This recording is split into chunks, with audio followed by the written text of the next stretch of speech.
Figure TV. Revolutionary salute. Revolutionary salute. Like, share, subscribe. Welcome to the House of Revolution. You know I'm your humble host, the Yao Mean of Revolution. FBA. First, the disrespectful immigrants, the diaspora wars, the sanctions, the boycott. Before we get into that, let's be sure to wipe your feet. That means hit the like button. You in the House of Revolution. Like, share, subscribe, support the platform, y'all. Let's get into the content. The diaspora wars continue. The sanctions have been rolled out. What exactly is going on? Salute. Roll up that good dinner, man. So, in light of the boycott today, guess who else is boycotting Africa today? The whole United States of America is. So today, Trump hit Africa with some new tariffs from 10 to 50% in tariffs. Let me show y'all what I'm talking about. All right, y'all, here we go. President Trump announces the imposition of new reciprocal tariffs on several African countries, impacting their economic relationship with the United States. These new tariffs range from 10% to 50%, with the higher rates applied to... Now that is crazy. That FBA had already rolled out that August the 1st, we was going to be sanctioning these people, tariff boycotting them. Economic hardships on the disrespectful immigrants towards us, and then America decide to tariff them, put an economic hardship package on them the same day. Countries running trade deficits with the U.S. The policy shift has generated concerns about potential job losses, economic instability, and shifts in trade dynamics for affected African nations. See, for some reason, y'all thought y'all was just beefing with some Black American slaves, not realizing that we are Americans. See, y'all did all this slandering, all this slurring, not knowing that y'all were making yourselves terrorists against the United States by beefing with us, the true American. We're not Black folks. We're Americans. So when you beef with us, you beef with the whole country. Gone. Johannesburg, South Africa. African countries have been bracing for bad news and scrambling for last-minute negotiations ahead of President Trump's announcement on tariffs Thursday night. South Africa, which has had a strained relationship with President Trump, is the only African country singled out in the announcement with a 30% tariff increase on August 7th. Most other African countries have been hit with tariffs ranging in between 10 to 15%. South African Trade Minister Park Tau stated that he and other ministers have people across all sectors from business to civil society have been working for months to negotiate a deal with Washington, including offering to invest $3.3 billion in United States industries and buying natural gas, but there was no response. Quote, my opinion, we have pulled out all the stops, sending ministers from various departments, business delegation, and trade unions to fully address the United States concerns. He even stated that there was no response to their final initial offer until Wednesday evening, when the United States officials told them to improve their offer in a last-minute appeal. Quote, we don't have a deal. We spoke to the United States last night, Wednesday, and they indicated that they could not confirm what the announcement would be and encouraged us to submit an enhanced proposal for what would be presented to the White House. In a statement Thursday night, Tao stated that, quote, we are working with urgency and resolve to implement real practical interventions that defend jobs and positions South Africans competitively in a shifting global landscape. In neighboring Lesotho, the government declared a state of emergency following the declaration in April that the United States would impose a 50% tariff, the highest in the world. The threat of tariff had a devastating effect on reverberating across the tiny mountain kingdom of just over 2 million people. The notice came just months after the United States aid funding cuts, and now the threats of tariffs meant many garment companies closed their doors or reduced their staff to have time in ensuing months. Lesotho is often referred to as the denim capital of Africa, as it is where Levi's and other brands are manufactured, as well as other textiles for companies like J.C. Penney, Walmart, and Costco.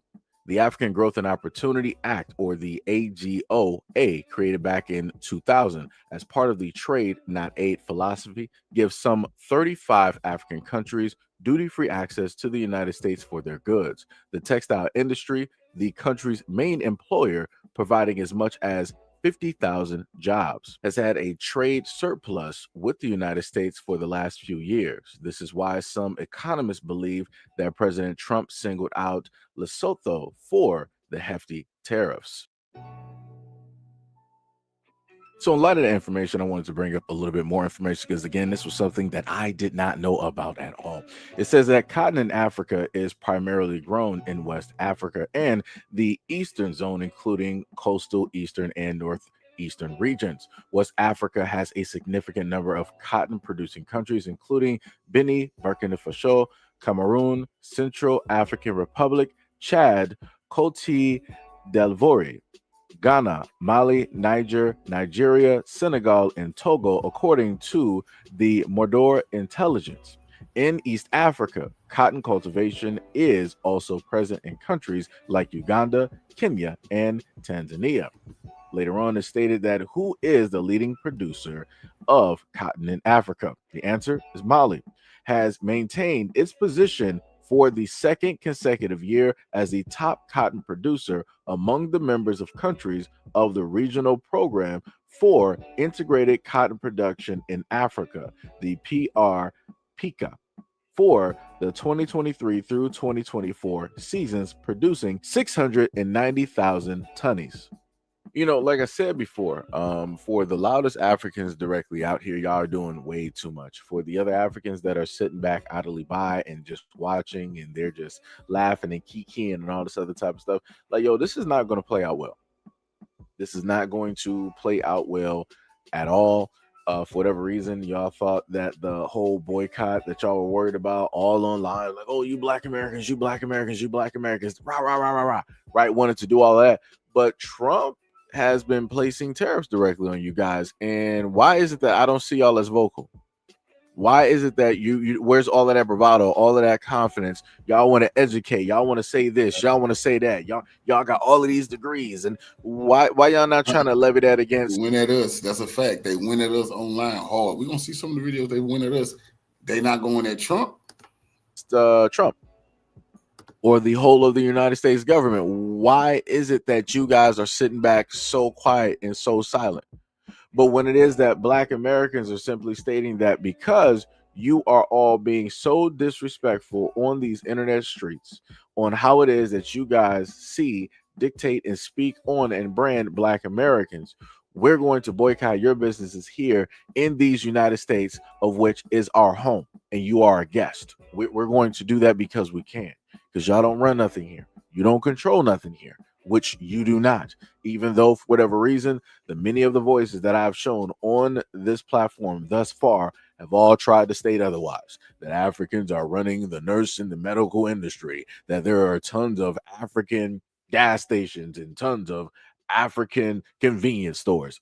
Coming from Detroit, no, there's not. I've seen more Arabs that will actually, truthfully speaking, more Arabs that will run and own gas stations and things of that such versus Africans. Like I said, I don't know where they're pulling these stats directly from, but they must be imaginary. They have to be imaginary, because even on Grok, even on Chat GPT, y'all ain't showing up like that. So again, I'm not sure what population you really think that you are part of, but you need to really separate your percentage of actual Africans from the continent from the Black Americans that have been here generationally. And then you can start to see the disparities. And when it deals with the success and the education and the ownership of business and all of these different types of things. Like I said before, it's crazy. 100%. Because some of the loudest mouths that want to sit up there and talk about education and running businesses, you can have all of that, but you're not educating and running no business back there in Africa, though.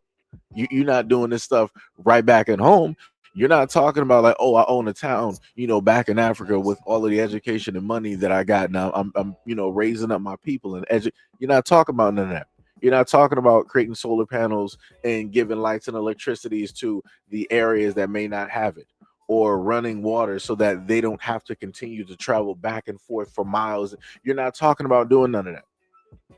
So I'm a little bit confused. You're not even talking about owning a market in your local area of which you grew up, so that your people can now have a place to go instead of trying to venture maybe somewhere off, miles and miles and miles far off in the distance.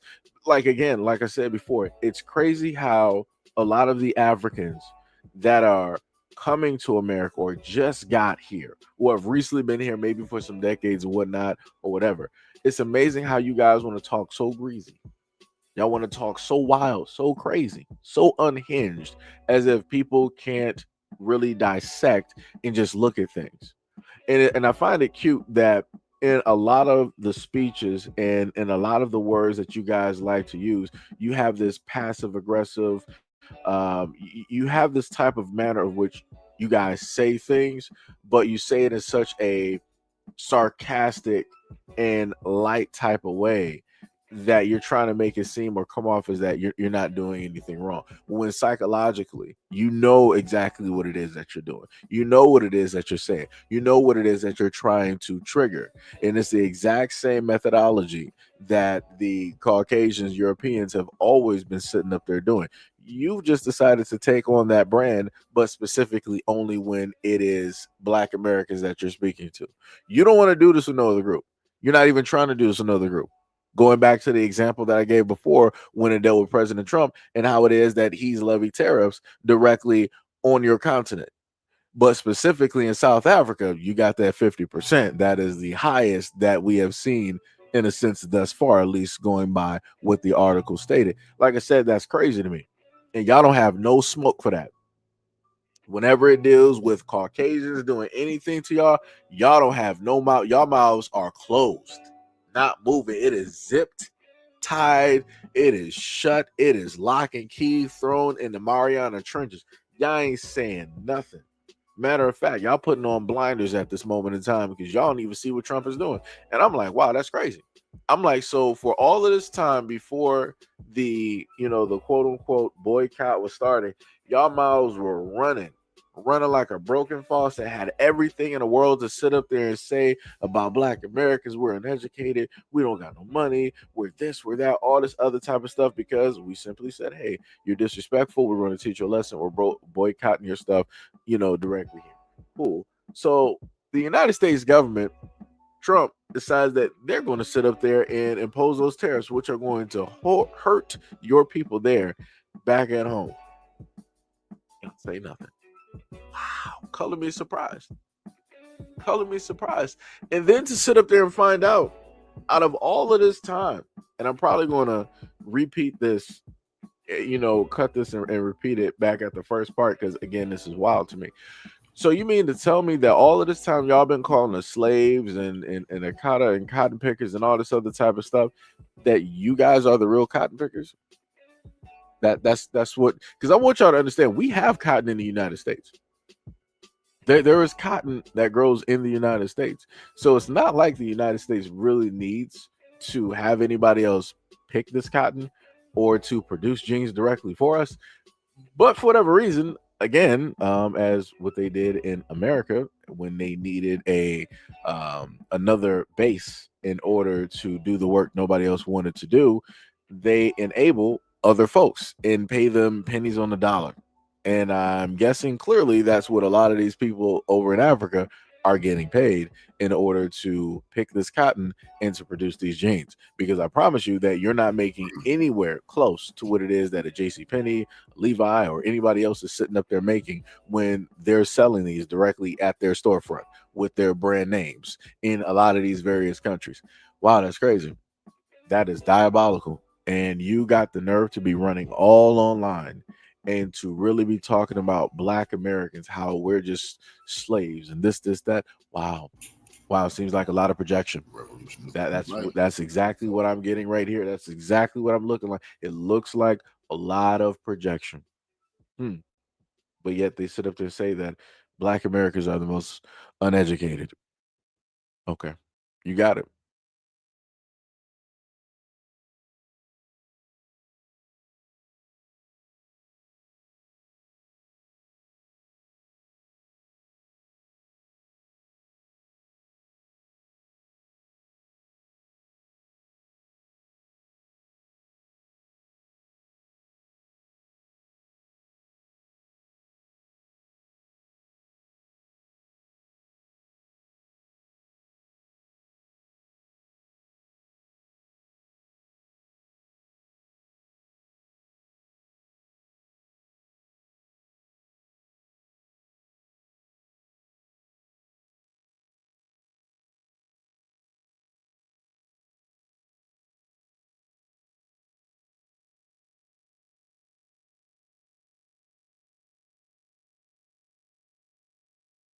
What's going on, guys? Today is August 1st. We are now boycotting African businesses. I see a lot of Africans are still mad about the boycott. You're gonna have some people literally say that we still don't know our culture.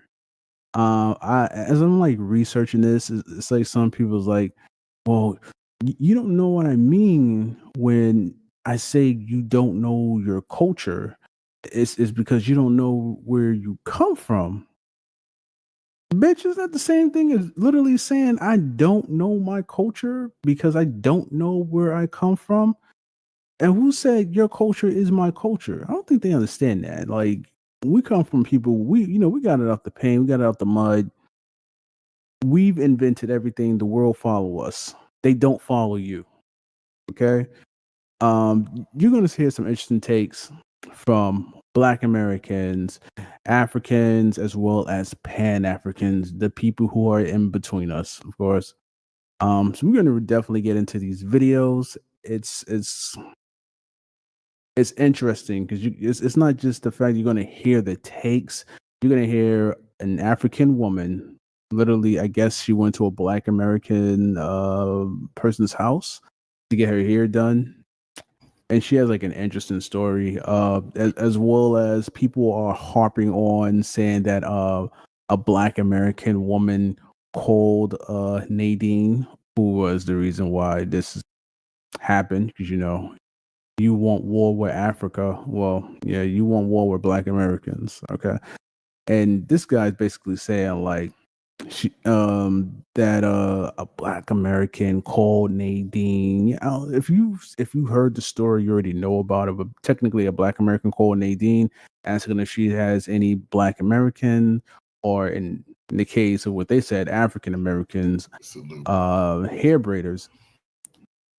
And Nadine's like, oh, see, it's already started and everything like that, right? But people actually caught on to that and said that this was one of Nadine's friends playing a front, right, to make Black Americans look bad, saying that we're already harassing African businesses. But with that being said, we're going to get into some of these videos. Let me know what you think in the comments. Please like and subscribe, and let's get to it.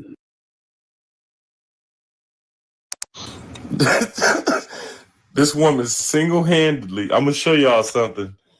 There's a couple news stories I got to show y'all, but this woman single-handedly tore down the African community in America and in Africa. So the new tariff numbers is out, right? Look at this shit. So August 1st is here, y'all. And y'all know today starts the boycott. But what I find very interesting is today also starts the tariffs. And apparently, African nations' failure to strike a trade deal with the U.S. reflects a sobering reality. What does that mean? The United States did not strike a single trade deal with any African country before the August 1st deadline, despite frantic efforts by several officials to avoid higher tariffs. This failure to seal an agreement underscores how low on the priority list the White House places African nations, but also reflects a sobering reality. Even the continent's biggest economies are still tiny compared to America's largest trading partners like China, the European Union, or Canada.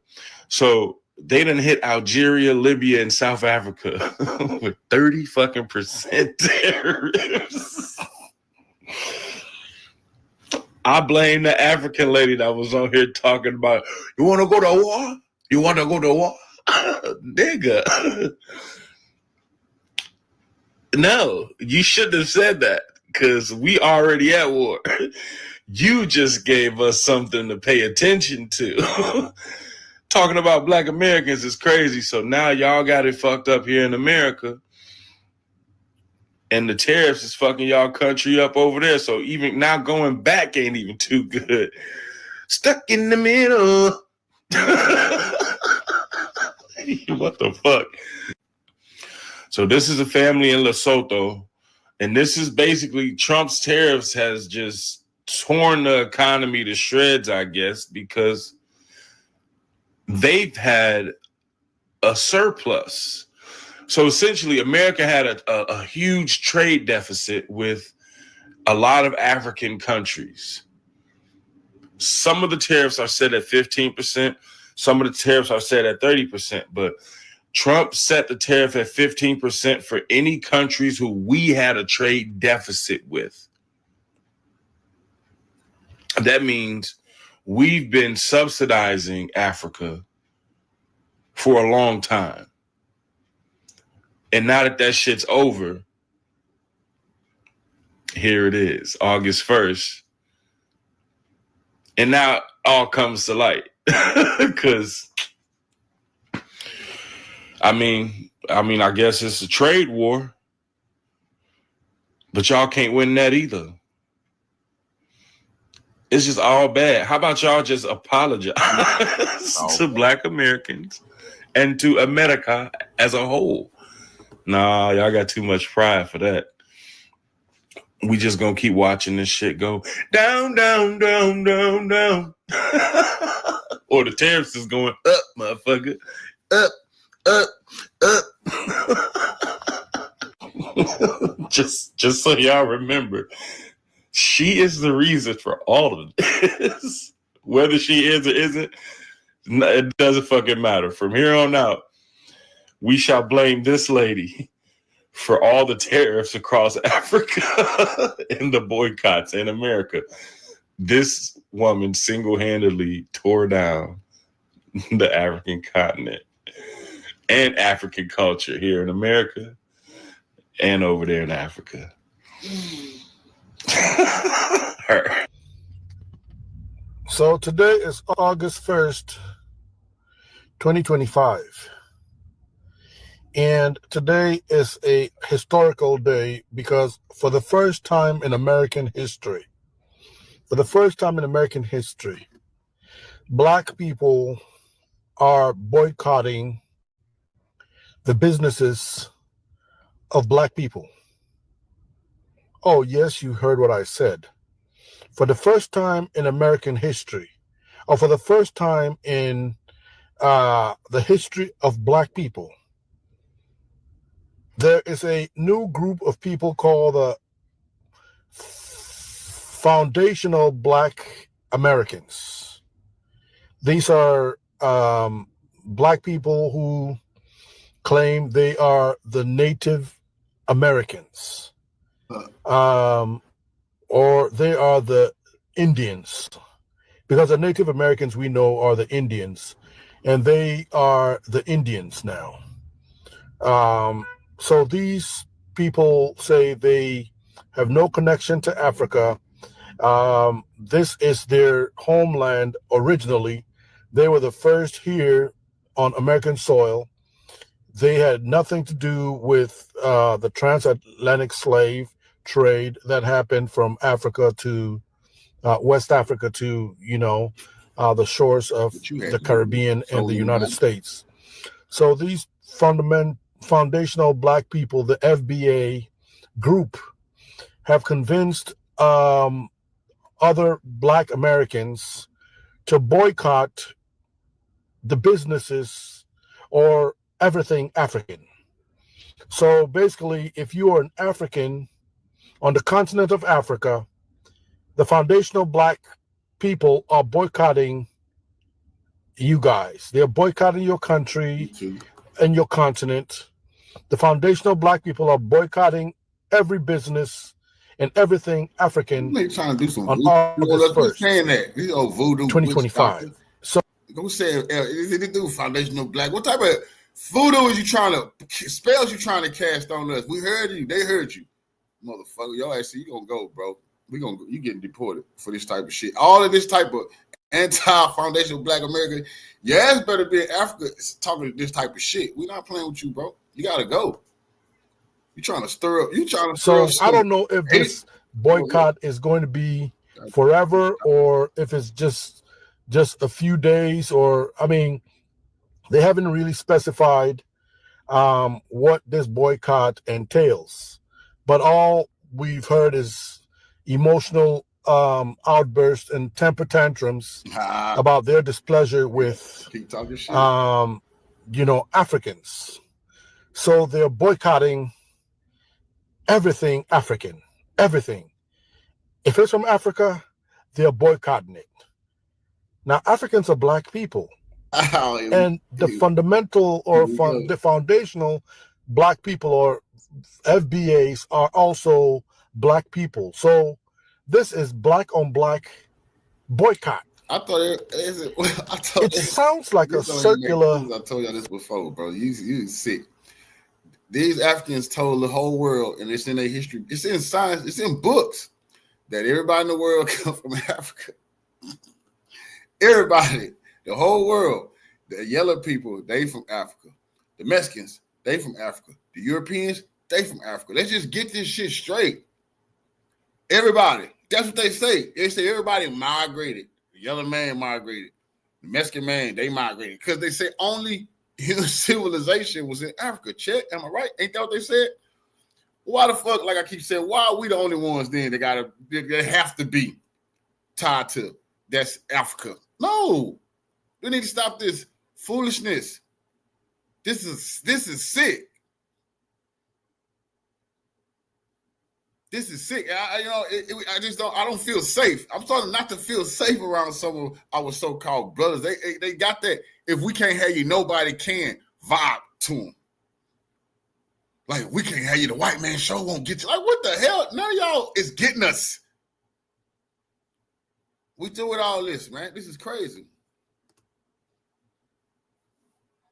But no, go tell the Europeans. Firing squad. I mean that. I'm going to keep saying that. You tell the Europeans they Africans. The people who are Asians, they Africans. You tell the Mexicans that, because in school you can't pass your school class unless you say everybody fucking came out of Africa. Oh, cool. We're gonna say we accept that. But then everybody migrated. We down with the migration theory. Whatever you say, I'm down with when all the continents was aligned, and then the continents started separating, and people start moving to other geographical locations, and then that's what they really don't want to get into. That the separation could have been going back to when the continental shifts, when the continents separated, but they trying to lock you into, no, you just from right here. It was one time right here was right here.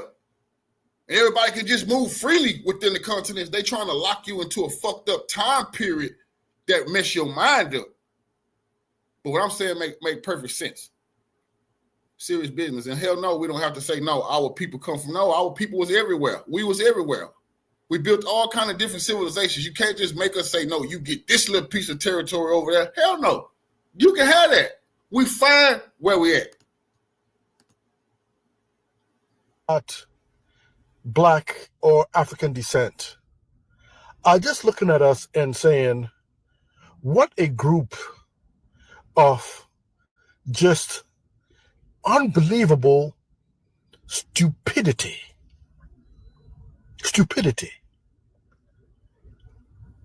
I just I find it mind-boggling. So for the foundational Black Americans who travel to Africa, you guys are not going to go to Africa anymore? Or the foundational Black Americans who are business partners with Africans, you guys are not going to do business together anymore? You're going to sabotage your own businesses? Yeah, For the foundational Black Americans who are married to... You talk about money. So for the foundational Black Americans, what, you're not going to bring your money to Africa anymore? That's what you said. You're not coming to Africa. It can't come for free. Are you paying for this trip to Africa? What are we talking about here? You want that money? Cool. Where'd it go to? For the foundational Black Americans who are in business with Africa. You're not going to... Here we go with the money thing again. What is wrong with you, brother? This is all about the bag. You can't imagine a day without cars playing us to get some extra bag. That's serious business, man. Black Americans who are business partners with Africans. You guys are not going to do business together anymore? You're going to sabotage your own businesses? For the foundational Black Americans who are married to Africans, are you guys going to get divorces? For the foundational Black Americans who have children in daycares run by African people, are you going to stop your kids from going to these daycares? What about the foundational Black Americans who need to have their hair braided and they can walk into Nadine's hair braiding factory in the DMV area with no appointment, and they can get 4 people on your head and get your hair braided in 2.5 hours? Instead of 8 hours sitting down, they can do it in 2.5 hours so you can be on about your business. You are going to boycott them because you will not allow an African to touch your hair. Even though an African has touched your hair to braid your hair and make you look good. There was a phone call from an African, a foundational Black American to Nadine, asking her if she had any African American braiders. And Nadine said, yes, I do. And she said, Nadine asked her, but if you don't want to be around Africans, then why will you be comfortable coming to, a shop where the majority of the braiders are African women? It's unbelievable. She said she doesn't, this African American lady or foundational Black American lady said she doesn't want any Africans to touch her hair. Only African Americans can touch her hair and braid her hair. And Nadine was like, then why do you want to come here? You know, if you don't want to be around Africans, then go find another place. So this is the conundrum. This is the conundrum that is going on right now in America right now. August 1st, 2025, the Black on Black boycott. It is unbelievable. I mean, I wonder what the KKK or the supremacists are thinking right now. They're probably sitting there drinking their beers and watching this tomfoolery. It is absolutely unbelievable. Now imagine that. Now these people want to destroy.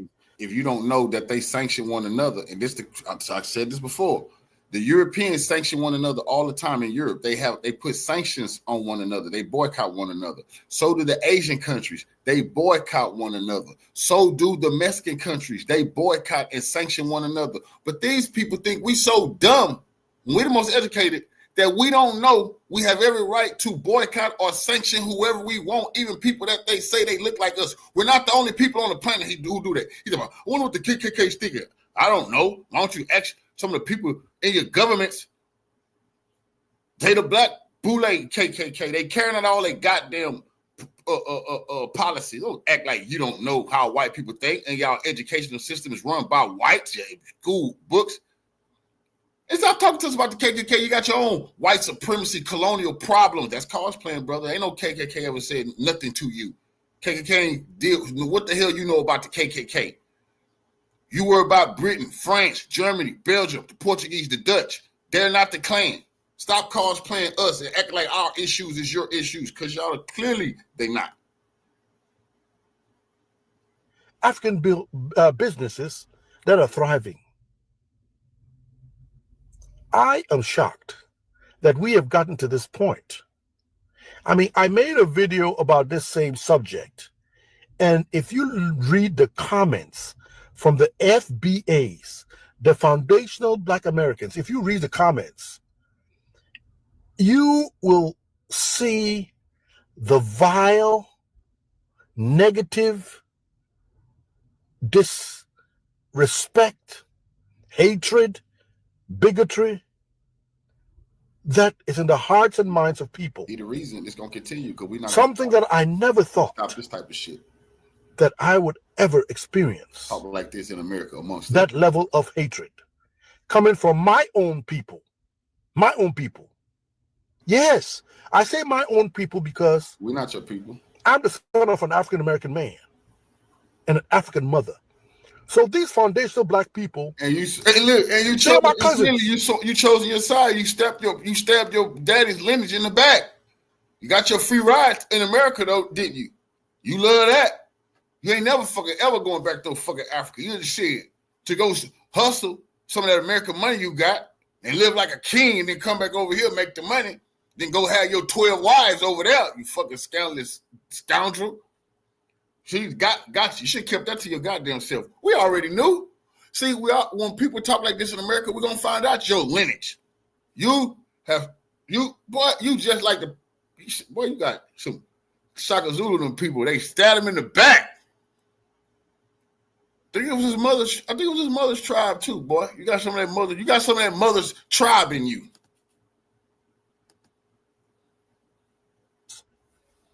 And they're behaving like this. This is unbelievable. It is almost shocking. And I don't know where this ends, but it is not looking good. We're about to find out. So, to the Africans, when it comes to the jokes, a lot of us Black Americans are trying to be nice, because I made 3 videos where I did not make any jokes, any negative comments, and I was trying to look at the situation at a fair and balanced perspective and be impartial.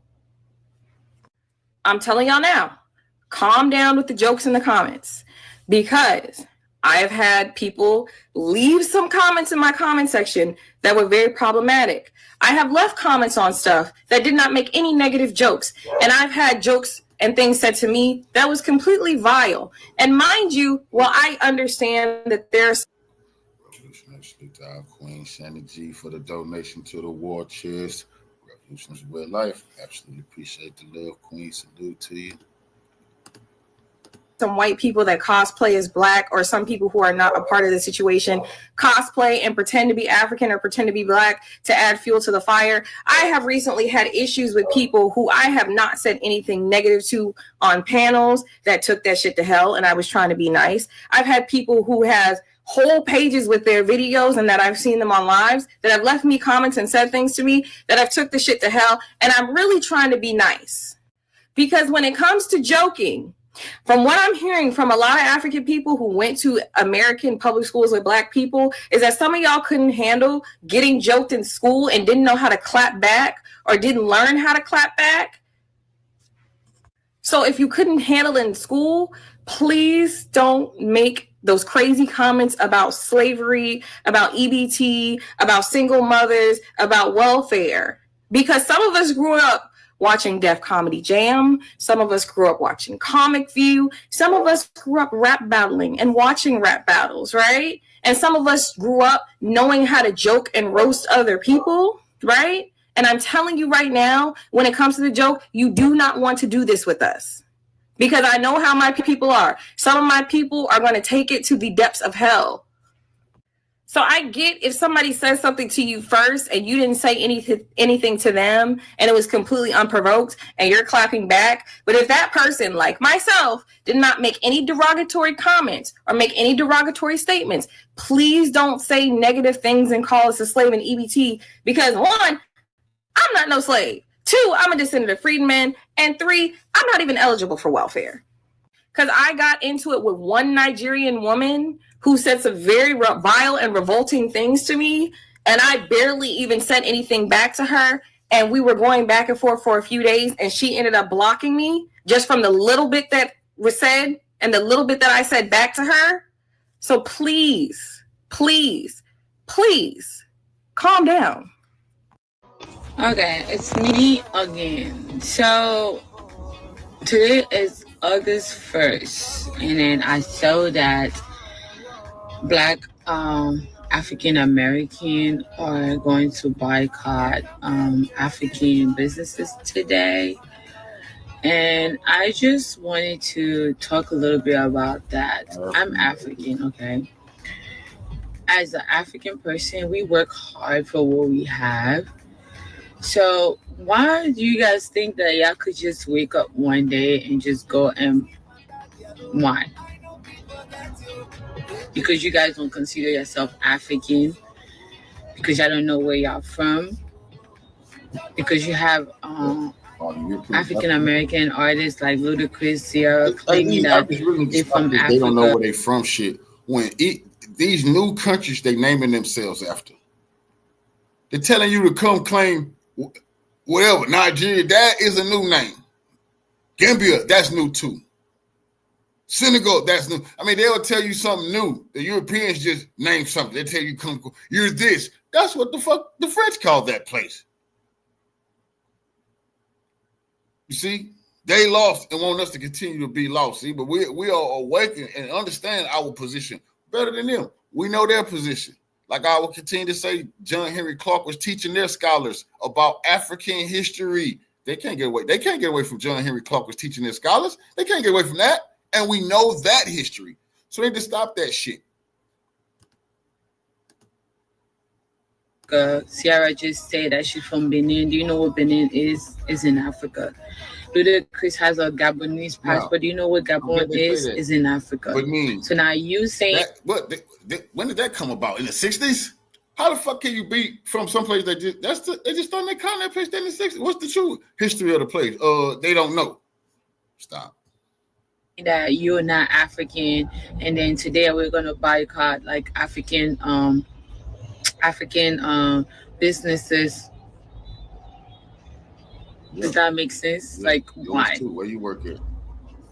Like my sister's a hair braider. She's a hair braider in Springfield, Illinois. What's the matter, and she was telling me that a girl booked. We'll find it. We'll find it. Springfield, Illinois. Okay, we'll find it. You keep talking your ass all disrespecting us. Your sister, no, hell no. Your sister definitely getting boycotted. Definitely. If they already not boycotting her. Springfield, Illinois. Okay. You want some time? Online, like she paid her deposit, she booked for it, like, you know, not less braids or whatever. So she went to the shop to get her hair done. My sister did her hair, and then she said she was going to get money at the ATM. My sister is not the type of Africans, a hair braider that will follow you to the store or follow you to the base to go get the money. So she was like, okay, she trusts the customer. She went, and then she never came back. So somebody spent 7 hours, 5 hours on your head to braid your hair. And you decided, you know what, I'm not going to pay you, lie to her that you're going to get money and then come back. That is crazy. That is really crazy. Like, I can't even go off on you guys, African American, because I do have African American friends that I respect. And just because of them, I can't even go off and then say anything about y'all, because this is crazy. We are all supposed to be one. Even if you guys say that you are not African, you're Black.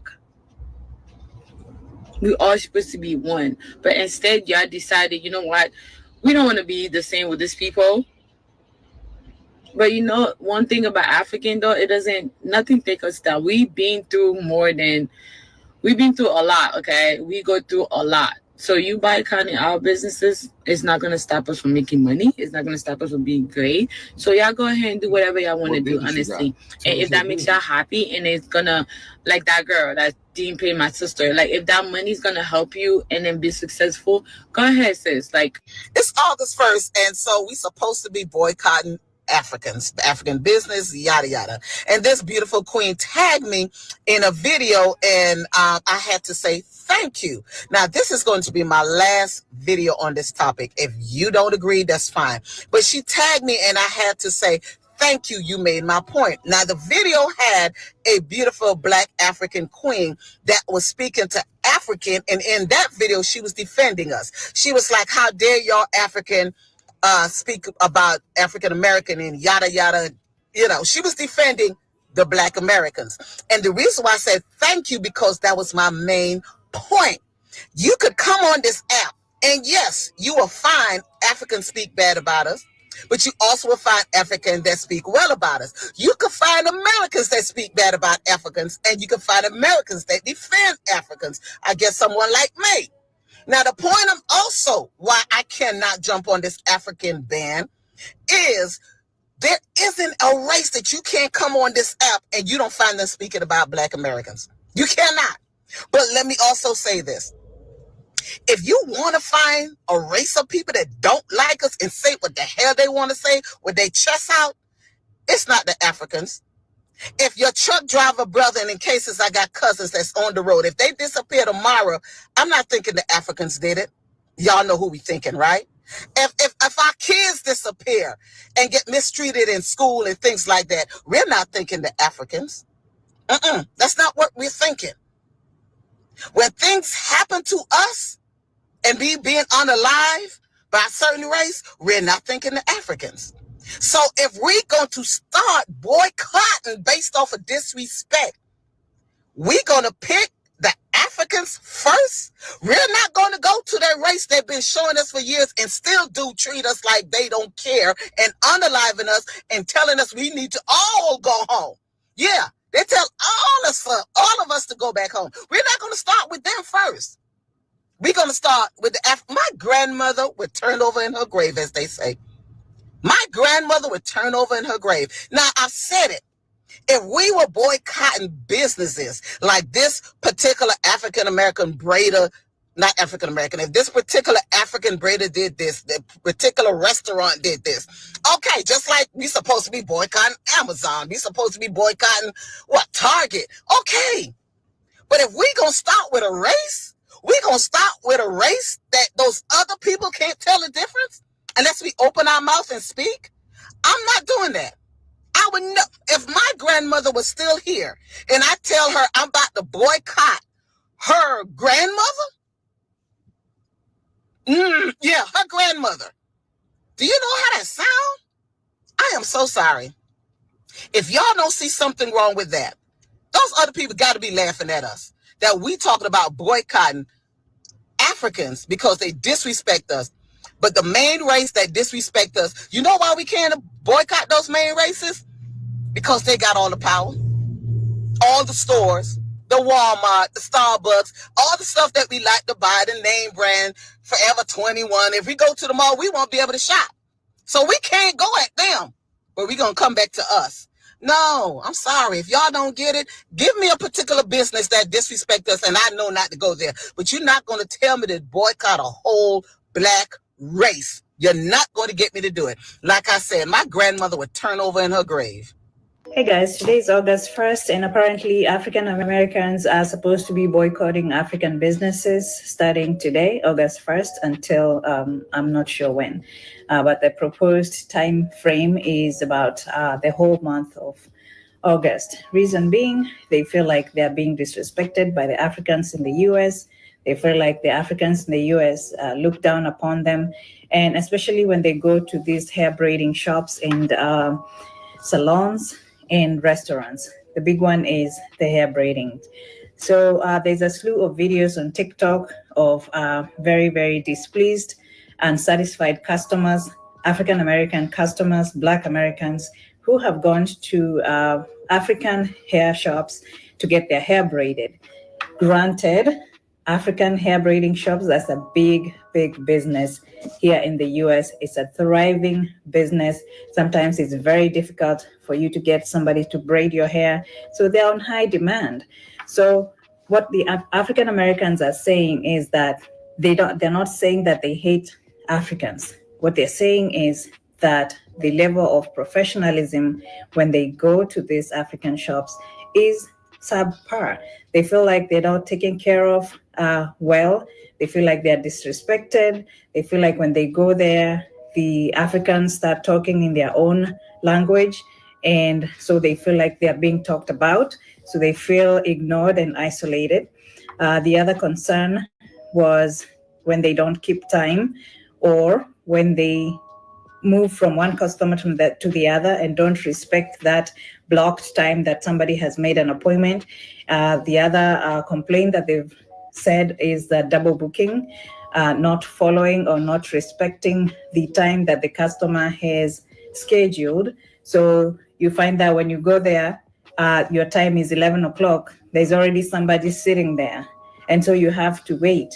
And there's no courtesy call or text saying, hey, I'm going to be late. Can we push your appointment to a little bit, an hour later or something? So the lack of communication, the lack of professionalism, just untidy places. So those are just some of the videos that I saw today on TikTok when I was going through this whole boycott African braiding shops thing on TikTok. What do you guys think? If you're an African here in the US, what do you think about this boycott? Where is it really stemming from? Is it stemming from the complaints of poor customer service and the feeling of disrespect from Africans to African Americans? What can we do about it? Because I feel like respect is a two-way traffic. You give me respect, I give you respect. So as a professional, you are supposed to respect the customer's time. And you as a client should respect the owner's time, the person that is braiding your hair. Respect. Show up on time, and the owner should be there on time. Don't double book. And if something happens, you let somebody know, communicate, so that there's no this feeling of being ignored or not being valued. And then they say that we are the Africans that live here in the US, we call them lazy. We say that they don't have a culture. We say that they don't have anything to show for themselves, which in all fairness is not true. African American, they have their own culture. We come here as guests in their country. And granted, coming to the US is not an easy thing for Africans. So this, I'm talking to the African Americans. Coming to the US is not an easy thing. It is not easy and it's not cheap. So it's a long road from Africa to here, regardless of which country you're coming from. So we don't take it for granted that we are in this land of opportunity. And so I'm talking now to my African people in the US. Respect is a two-way traffic. We respect them, they respect us. So it can be one way. We can expect to be respected, and we can expect African Americans to support our businesses. And we know that African Americans are a big percentage of consumers. So we can't isolate ourselves from the Black community. You know what I mean? So my take is, and I know nobody asked for my opinion, but I'm an African living in the US who has potential to start a business if I haven't started one already, and who may or may not depend on that African American business. And therefore, professionalism at the highest level, regardless of race, regardless of color, or any of that. So I don't feel like if there was a certain level of respect both ways, that we'll be here where we are at now. I feel like we can communicate, we can square these things out. And I know African Americans are going to say this has been an ongoing fight. It has been an ongoing battle between Africans and Black Americans. But it doesn't have to be that way. We all here thriving and trying to chase the American dream, whether you are African American or whether you are African. So I hope that this doesn't happen. I hope the boycott is not going to materialize. I hope that there are things that we can do to sort this out without having to boycott businesses. But that's not to say that you should tolerate poor customer service if you're paying for it. So if you're going to boycott something, do it on a case-by-case basis. Don't generalize and boycott the whole of African businesses in the United States. That doesn't even make sense because there are good people and there are bad people in every situation. And I'm not trying to defend anybody from any of those sides. I'm just saying, let's be realistic. If a business does you wrong, does not offer you the standard, the level of customer service that you expected, you don't have to go there. Let them know that their service was subpar. You can do your complaints, however, with whatever channel you need to voice your complaints. But you don't have to boycott the whole industry. Can we do it on a case-by-case basis instead of boycotting the whole African braiding business? For the sake of the good ones that are professional, the good ones that treat their customers with the utmost respect, the good ones that are punctual, they have their clean areas, they respect.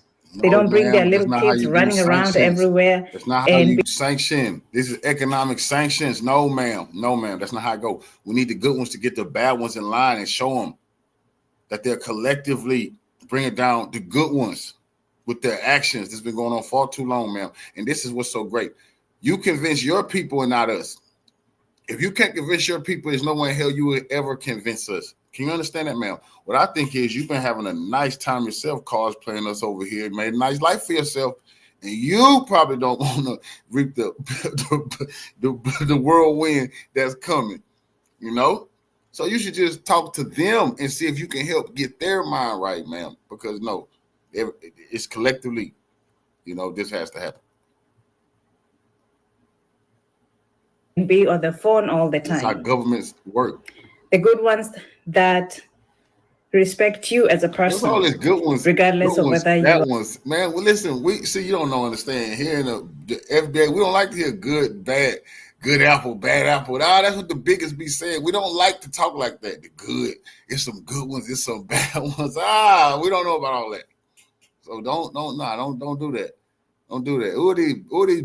Who are these bad ones? You haven't named them. Who are they? Where are they from? And by any chance, do you know who was selling black people into slavery in Africa, man? Could you tell me who were the tribes? Who were the kings? Who are they? Are they here to pay reparations? When would they be paying those people that they sold into slavery? And we're not saying it was us, but whoever those black people were, I think they need to get right with those situations. You are white, black, Asian, or whatever culture. So let's use this opportunity for soul searching. Let's learn from it. Let's learn to be better. Let's learn to be respectful. Let's learn to be professional at our work areas. So let me know what you think about this whole boycott and this whole beef between Black Americans and Africans. Good evening, family. Since this morning, I've had a bit of a change of heart. I guess we will be boycotting African businesses on August the 1st. They've been talking mucho smack on the app. And you know what? I guess they're going to have to learn. Ask Target, ask Walmart, ask anybody who came against Black Americans. When we unite, we know what we're doing. So, okay, you want to talk the way you're talking and be disrespectful and not know how come you have benefits, period, in this country? It's because of Black Americans. If you don't know that, do your damn homework before you get here. And what I'm telling you is that, yes, I'm all down for not only taking that money and redirecting it back to the Black community, but making sure that we don't spend any with you. I'm pissed. You guys are disrespectful. You come over here, you don't know nothing. And so I've changed my mind. Yes, We are boycotting you come August the 1st. And I'm going to be first in line. There are many, many places in the neighborhood that you can get the services that you used to utilize from them completed. So yeah, I'm pissed. I'm telling you about it. Get your act together. Learn some respect. Learn the reason why you're even in this country and who made it possible for you. Until you can do that and put respect on Black Americans' name, we done got nothing for you. And as we unite, again, we've stayed united since the election. You will unite for every cause that we need. Right now, we need to unite and redirect our dollars away from African businesses back to Black businesses exclusively. Starting to get to be the second half of the year. Not only do we have to fight this regime, but we have to fight all these immigrants that come over here and disrespect us as well. I'm pissed. And yes, August 1st is the date. All right, family, listen. Good night. I had to get that off too. So I'm African. I sell braid care products. Let's talk about this boycott. So real quick, there was a time I was looking for a braider last minute because I'm a last minute person. I can braid my own hair, but if somebody else can do it, great. So I was looking on Instagram, couldn't find anybody. A lot of the prices were really high. And then finally I found this one person who could do it the next day. So I'm like, okay, great, booked her, whatever. Went to her apartment, and on the way there, I got Panera Bread. I got a sandwich, a cookie, and a drink. And so when I got to her apartment, she escorted me to her bathroom. And there was a chair there and all the supplies. And I had my food, and I was like, there is no way I'm eating in somebody's bathroom. So I put my food to the side, whatever. And so she starts braiding my hair. You know, she got her kids running around in the background, totally fine. And then her man comes home. Now, the bathroom is connected to their bedroom and the door is open. And so he walks in and he starts undressing. And I'm like, what is going on? And he's taking off his hat, he's taking off his jacket. And I'm like, should I say something? I don't think he can see me. And then finally the lady speaks up and he stops. And I was just like, you know what? I need to verify where they're going to be doing my braids at moving forward. And so typically I just go to the African braid shop. Why? They can usually take me right away. They do walk-ins.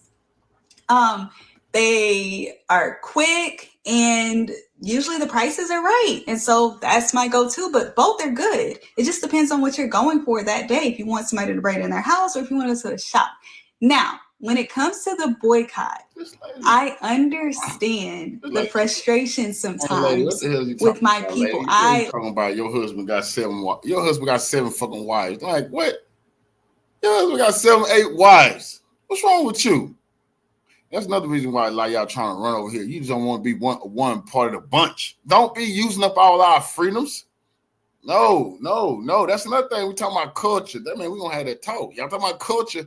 Yes, a lot of y'all culture, you just one of many. And that man's, I told you, a man can have 100 wives, 20 concubines over there, man. We ain't gonna leave this out the conversation when you disrespecting us. You know, act like you, man, please, like your husband got 7 wives. Like I said, I'm Nigerian. I'm also Guyanese. I know sometimes stuff ain't right. Like I see the videos where they're boiling the water so hot and pouring it on. Why? Why are we doing that? I don't know. I apologize on their behalf.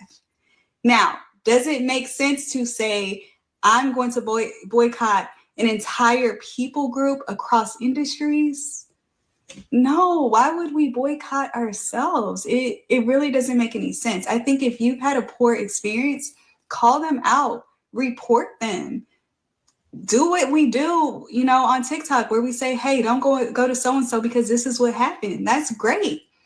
But don't say, let's not go to anybody at all. It just does not help us as a people at all.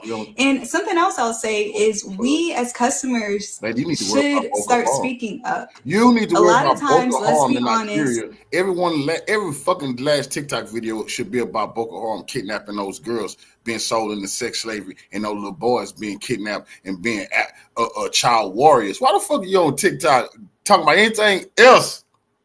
I'm from Nigeria. I know, man, Boko Haram is kidnapping women, little girls, and selling them into sex slavery. How the fuck y'all got other stuff? That's what I'm saying. Africans, what's wrong with y'all? Y'all got too much time on y'all hand when El Shabaab is in Somalia kidnapping boys and girls and selling them into sex slavery and trying to go into Kenya. Yeah, it's a lot of work to be done, man. While you sitting over here kicking and chilling, all in the videos, like Suge Knight say, TikToking. You got business to take care of in your motherland. You fled. We don't want to say how we really feel while we're sitting in the chair. I just saw a video the other day where this lady got her hair done, and it really does not look like she likes it. And the stylist is all happy, but she looks like she hates it. And I've done that too. You know, they ask me, oh, do you like it? And I'm like, yeah. And then I go home and I cry. So we need to be vocal and say, hey, I don't like this. Can you change that? Okay, let's take it out. Let's get a refund, whatever you got to do. But this boycott, let's go back to the drawing board. Let's figure out other ways to go about this, because you cannot say you don't like it, African business, and they redo it or give you any money back. That's an American thing. You talking about customer service, ma'am? Customer service is an American thing, ma'am. See, that's the problem we have in here. That's the problem we have in here, the disrespect. Then y'all come and suck up and enjoy all these things, man. We the ones for the hard for it to be a customer service, because white people just try to do us any old way and they want to give us. Only reason it's customer service is because of us. We say, oh, hell no, man. We got to be complain. We need some laws. These people just doing anything to us. We the ones. Then you sitting there smiling about just file a complaint. Ma'am, have you thanked us that you can file a fucking complaint in this country? You used to get complained on the white people.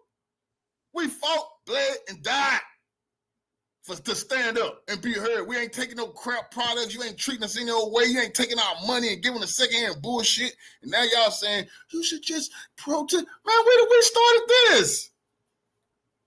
You need to humble yourself. Who you telling? It doesn't make sense. Why don't we do an anti-boycott? Why don't we take one day where we will spend at an African store? Just one day. And we'll see what good that is. Fucking thing. We're not part of your fucking tribe, bro. You convince your tribe. You can't convince us, can't stop us. None of that shit. That don't make sense. You need to stop doing that. The finesse is over, man. That's finished. If you can convince your people to stop treating us like that, to stop bringing their people in here and talk about watch them, they're criminals, and all the other stereotypical shit that you're pointing out people and say when you come over here. But y'all, this is so crazy. In real life, y'all want to be to yourselves on social media, and when it come time to divvy up the black pot, oh, we one big group. Not in reality, we not. In reality, you don't actually want to be next door to us and at the barbecue kicking it. You don't want that. You want your own festivals, cool. That's what we said. We're going to split everything. Everybody just do their own fucking thing. Nah, y'all don't want that. It's been too good cosplaying black FBA. That does. And then, maybe we'll grow and advance as a community. I don't know. What do y'all think? Fufu girl, you is crazy. I'm about to go over here and take a shower. You see the shower over here? All right, I'm about to go right now.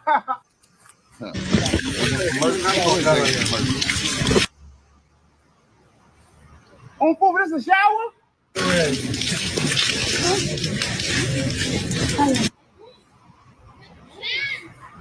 I wait. Give me some of this McDonald's. This, my friends, is a whole cow head, cooked to perfection, tender, flavorful, full of the skull goodness. Oh, no, I thought it was a McDonald's. I'm sorry. It smells wonderful in here. I'll be back when it's done. Hi, is this McDonald's? They actually stole food from a leopard. I'll be right back. I'm going to leave my number. You can call me when it's done, okay? It smells wonderful in here. And you lying. They don't mess with animals down here, bro.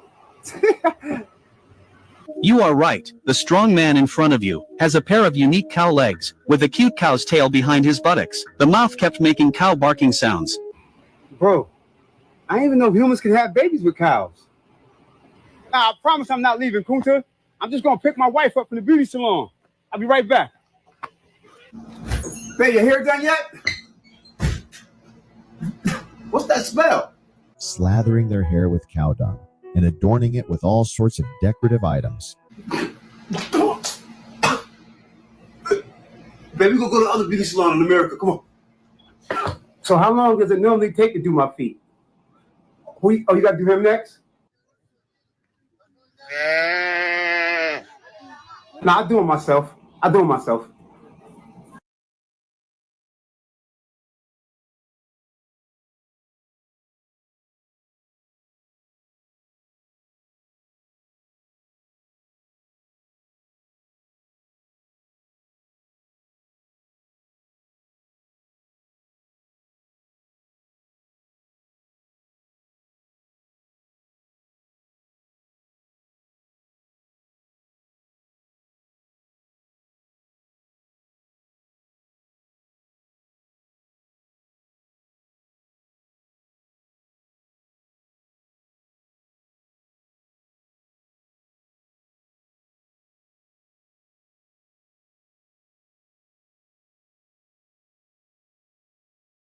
African woman this time, going off on foundational Black Americans in general, calling us all type of foul things, and we're gonna react to it. We're gonna break it down from a non-emotional standpoint so that our babies at home, when they run across these talking points, they know how to deal with it, because that's what matters, family. So make sure you like the video, subscribe to the channel, and with that being said, let's get right into the video. Black Americans, please leave Africans out. I really hope this lands because I'm sick and tired of seeing this conversation on FYP. There was a time you guys were arguing that Africans say that you guys are not African enough. That was also a problem. Now you don't want to be African. It is okay. I promise you, none of us calls you African American. The entire Africa calls you guys Black American. We don't think you're African Americans. We don't even think you're African. You guys are so different from, you don't. Stop the cap, man. These folks stay sitting up here capping, family. They try to Africanize everything we damn do. She's on here making this video now because she's upset that foundational Black Americans are delineating. They always say, oh, nigga, we don't care what you do. We don't care what you do, nigga. Then every time we say, oh, okay, we're just Black Americans, we have our own culture. No, nigga, you are African. You got that from Africa. Then they get over here and, oh, we don't care what you do. These folks are delusional, family. They're delusional. Okay, let's be clear. Don't have manners. We have manners. And what culture are you talking about that Africa? I know she didn't say something about manners.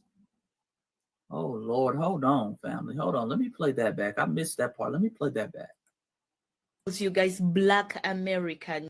We don't think you're African Americans. We don't even think you're African. You guys are so different from, you don't have manners. We have manners. And ma'am, oh, Lord. You might have to send the kids out the room on it. Let me go ahead and I see now we're going to have to take the gloves off because I see this woman is talking crazy. But, the days of us letting them slide talking like this, those days are over. Manners, ma'am. Ma'am, you don't want to talk about manners. Family, they're sitting up there. They got all type of polluted rivers in Africa because they didn't throw so much trash and they got so much feces in it. They over there taking dumps in the river. I'm not lying, family. The scamming runs rampant over there in Africa. They got whole scams that were named and pioneered by Africans. You dig? They got the whole Nigerian prince scam. Some of these countries are known for straight up and down scamming people. We don't have manners. We don't have manners. Y'all sitting over there with some of the highest levels of paternity fraud. Yes, women like you running around Africa having babies. You don't know who the child's father is, so you pin it on the prince. Y'all be over there pinning it on the prince. This is his baby. This is his baby. Okay? Y'all be running around there lying on niggas. The paternity fraud runs rampant. Okay? Y'all sitting up there eating all type of bush meat, messing up the ecosystem. They got ecosystem reports out there in Africa talking about how they're trying to ban eating bush meat. Y'all done ate all the damn animals that keep the ecosystem balanced. Y'all eating the possums, the turtles, the snake. Manners? You don't knock it off. You don't even want to go there, ma'am. Y'all don't even want to go there. And I'm just scratching the surface. I'm really being nice right now. Y'all need to knock it off. Let's continue. What culture are you talking about that Africans steal from you? That's the funniest bit I've heard. What culture?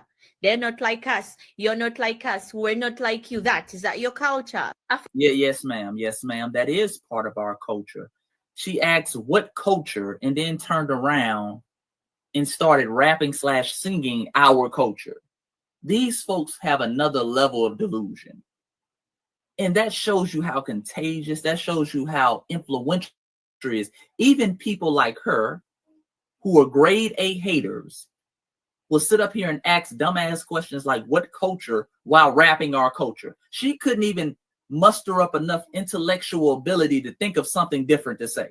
She had to go to our culture to try to diss us. She's trying to diss our culture with our cultural song.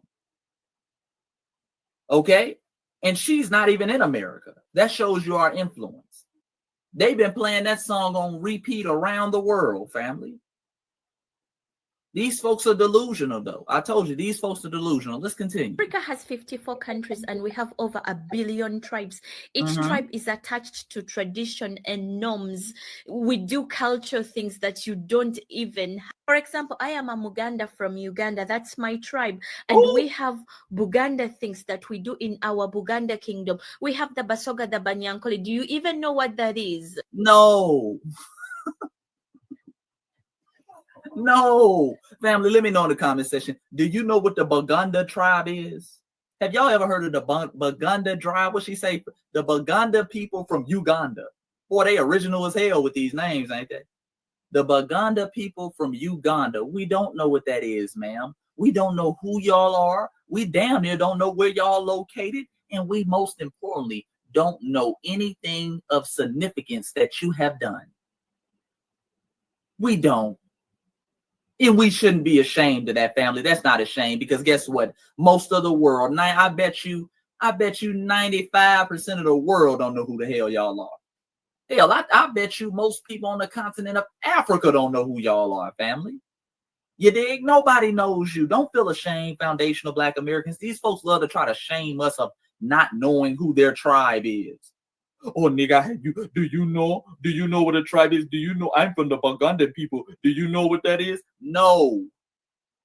And we don't care to know what it is. You're not culturally relevant enough. You dig? What is that doing for us? Nobody knows who y'all are, family.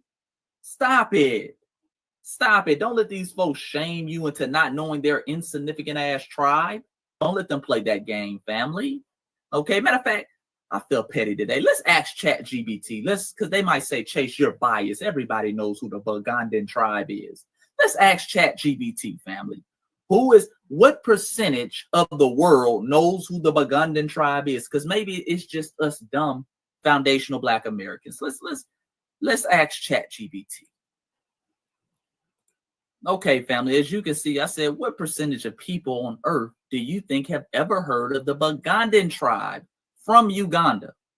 Okay, let me say it again. This is what I just put in ChatGPT. I said, what percentage of people on earth do you think have ever heard of the Bugandan tribe from Uganda? This is her tribe. Let's see what Chat says. Because we got to be we can't be biased. Maybe we're just the dumb ones.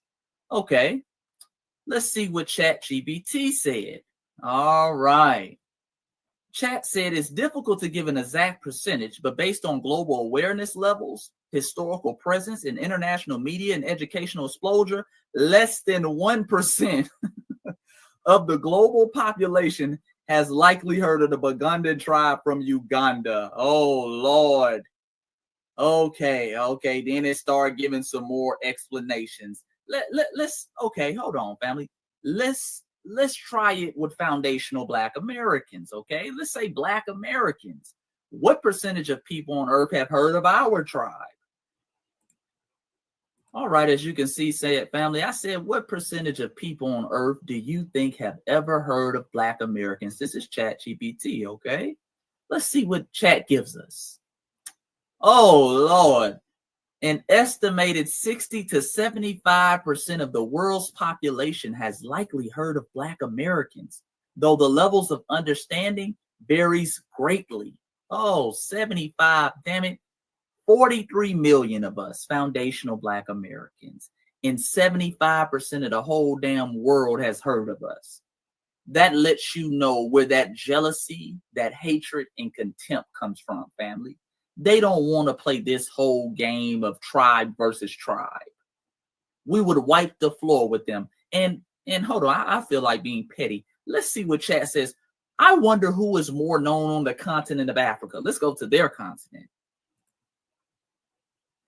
Okay, family, I said, who is more known on the continent of Africa? Black Americans or the Bagandan tribe from Uganda? Yeah, and this is ChatGPT. This is Aunt Chase talking. Okay, this is ChatGPT. ChatGPT said Black Americans are far more widely known across the continent of Africa than the Bagandan tribe. Oh, Lord. If you don't stop it, ma'am. Fine. If you don't stop it, if you don't knock it off, we will wipe the floor with y'all. Watch it up. All right, we're going to start doing these head-to-head comparisons. Nobody knows y'all.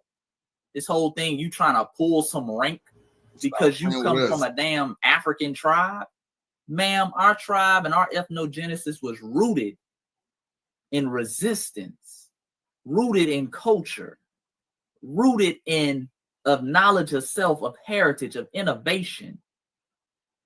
And this is why Black Americans, we're known around the world, ma'am.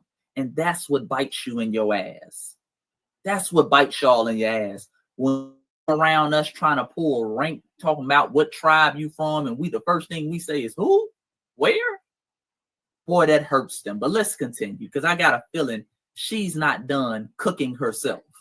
Culture. What culture do we copy? Do you even have culture? If I ask you what's your tribe lady, your husband got 8 wives and 20 concubines. That's all I'm gonna start saying, because they don't be disrespecting FBA women.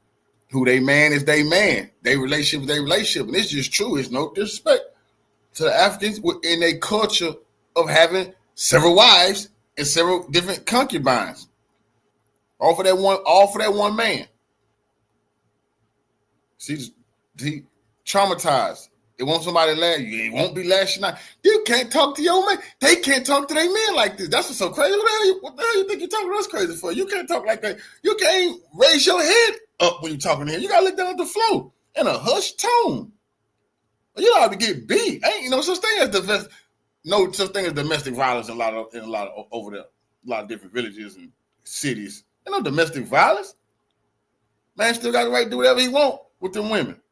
But on TikTok talking shit to us and trying to tell us something about culture and civilization. Man, y'all, you out of your goddamn traumatized mind. In Black America, like, what's your tribe? Do you even know what that is? Give me 3 culture norms that you have or traditions that you do. Nothing. Y'all are going to tell me the hoop earrings, the hip hop music. They're not like us. You're not like us. What else? Boy, she keep going back to that song, don't she, family? Our culture lives rent-free in her head, but I'm going to cook her. Just let. What do you have? What is your staple? They wanted that for all of. See, they wanted that for blacks all around the world. How could that be when we told Drake, "You not like us"? His daddy is from Memphis. We said, "Oh, you not like us, Drake," just because you cosplaying too. So I should definitely know they were gonna get a back. Don't be the jealousy, the envy. Oh, don't tell me about your hip hop. Man, we don't give a damn if you like hip hop or not. Stop cosplaying. Video vixen. What the hell wrong with y'all? This is not going to go good for them. That's serious business. The avalanche can't be stopped. And then they just getting on TV. They just getting on YouTube and TikTok getting angrier and angrier. They gonna get me. This lady don't know. She in the U.S. You get deported for trying to incite riots and stuff in America. Nothing. So what culture? What culture? Okay. Let's break this down, family. Because this is one of the number one talking points amongst these tethers. And I kind of just hinted on it. And I showed you they're so culturally relevant over there. Less than 1% of the people on earth. Hell, we're more known on the continent of Africa than they are. Because our culture runs rampant over there. Okay? Our culture runs rampant over there. Let's define, though, before I give you what is Black American culture, and before I give y'all some nuance on how special of a people we are and how special of a culture we created, let's define what culture is. Because what a lot of these disrespectful ass immigrants do, these fleers do, is they try to make this little weird, little specialized definition of what culture is. And notice every time they bring up culture, they just simply talk about their tribe. Okay? But let's look up what culture is. Now, as you can see, I typed in on Google at the top, what is culture? Just basic definition of culture. Okay, that's accumulation of all the sources, all the definitions that people have created over time. I said, what is culture? All right, it gave me two definitions. The first, the arts and other manifestations of human intellectual achievement regarded collectively. Okay, and the second one, which is the most common one used as it pertains to what we're talking about, the customs, arts, social institutions, and achievements of a particular nation, people, or other social group, family. And the example they used was Caribbean culture. All right, that's the definition of what culture is as it pertains to people, a particular fixed nation, an ethnic group, different things like that. All right, so like I said again, they try to make culture this. Every time you start talking about culture, they start talking about their damn tribe. Or, well, I'm from the Bugandan tribe. Okay, cool. You're from the Bugandan tribe. What are their customs? What are their arts? What are their social institutions that they've created and pioneered? And most importantly, what have your ass achieved? They always stay away from this, family. They just mention their tribe. They just throw their tribe out there like that's culture. The great Ivan Van Sertima once said that it's one thing to say where you were or you were first somewhere, but there's another thing to talk about what you did. Okay? And see, a lot of these African tribes, they sit over here and start talking about they were first in their homeland. We were first. We've been here. We've been here. Okay, but what have you done? What have you achieved? Why are you culturally relevant, family? So with that being said, what is Black American culture? She was asking it in a very disrespectful tone. What is your culture, nigga? What is your culture? Let me get on the big screen for this. What is Black American culture? Let's start off with our customs or our traditions, because that was the first word that they mentioned in culture. Our customs are rooted in resiliency and unity. Things like when we greet each other, we call it giving each other dap, which means and stood for dignity and pride. DAP, dignity and pride, DAP. That DAP has gone around the world. That started with foundational Black Americans who were over there fighting in wars in Vietnam. And they wanted to show some type of cultural unity because they were in damn near segregated mesh halls. They were being mistreated compared to the white soldiers. So they say, hey man, we got to have our cultural unity thing. We got to come up with DAP. Now you see these folks around the world giving handshake, giving different signs of unity. Everything we do is rooted in our survival. Things like playing the dozens, aka joning, aka cracking, aka roasting on each other, that we do from a young age in order to build our mental fortitude. Your mama's so fat, your daddy's so ugly. See, these immigrants, they come over here and they think, oh, you're so mean. No. That's rooted in foundational Black American tradition, because a part of foundational Black American tradition was you have to be mentally tough. Because our ancestors knew, hey, when these folks start talking about you, hey, when these folks start roasting, when these folks start talking about your mama, your sister, your cousin, you can't afford to get emotional and respond back, because you might get the whole Black Wall Street burned down. You did? You might get lynched. You might get your family member lynched. You might get ran out of town. So you have to be mentally tough. So what did we do? We started practicing. We start saying derogatory things about each other to get your mental game up. Okay, get your mental fortitude up. That's where roasting and joning comes from. We carry that tradition to this day. So when they come over here, they're not used to that, because many of them, unfortunately, are mentally broken down and mentally weak. So when we use simple things like African booty scratcher, they start crying and whining about it till they're 40 damn years old. Talking about, man, when I was in school, they called me an African booty scratcher. But that shows that you're mentally weak. You can't handle nothing. But we should have known that, because you're descendant of fleers. But this is part of our customs and traditions. We're baptized in fire. We're baptized in resiliency. You dig? We're brought up to be mentally tough, not just physically tough, but mentally tough as well. Our culture is rooted in unity. It's rooted in family. Things like and concepts like the family reunion was started by foundational Black Americans coming out of enslavement. Family reunion wasn't a thing for these other folks. They didn't have no damn family reunion. Even if you look at these other cultures now, when they leave and flee their homeland, they damn near never go back. They damn near never go back. They ain't seen some of their damn mamas and cousins in 10, 15 years. They might see them on Facebook. They might see them on Instagram. You dig? But we had a culture, a tradition of family reunion that, hey, man, once we got out of slavery, we got to get the family back together. That's a cultural tradition that was started by foundational Black Americans. Things like honor and respect. It was foundational Black Americans in South Carolina who created and started Memorial Day, honoring the troops. Let's honor our fallen soldiers. These are some of our customs. These are some of our traditions. Hey, that brother, that sister laid down their lives so we can be here right now today. It was foundational Black Americans, over 10,000 strong in South Carolina, that said, hey, we need to honor these fallen soldiers who are buried in these unmarked graves. And they held a parade. That parade later on morphed into Memorial Day, honoring of the troops. It was foundational Black Americans who honored their ancestors through spiritual practices and systems like hoodoo, okay, which often gets confused with voodoo. That was our spiritual systems that we created. Concepts like Sunday dinner, concepts like soul food. We are people of soul, okay? So we said, hey, man, Sunday dinner, we're going to get around the table and we're going to eat this soul food because it's good for our soul, because we are soul people, okay? That's why we called each other soul man and soul brother at one point in time, because we understand we're people of the soul. One of the purest souls on earth you ever going to meet is foundational Black Americans. We done seen it all, we done done it all, and we still walking with our head held high. And this is just to scratch the surface. Foundational Black American customs and tradition is education, is free education for all.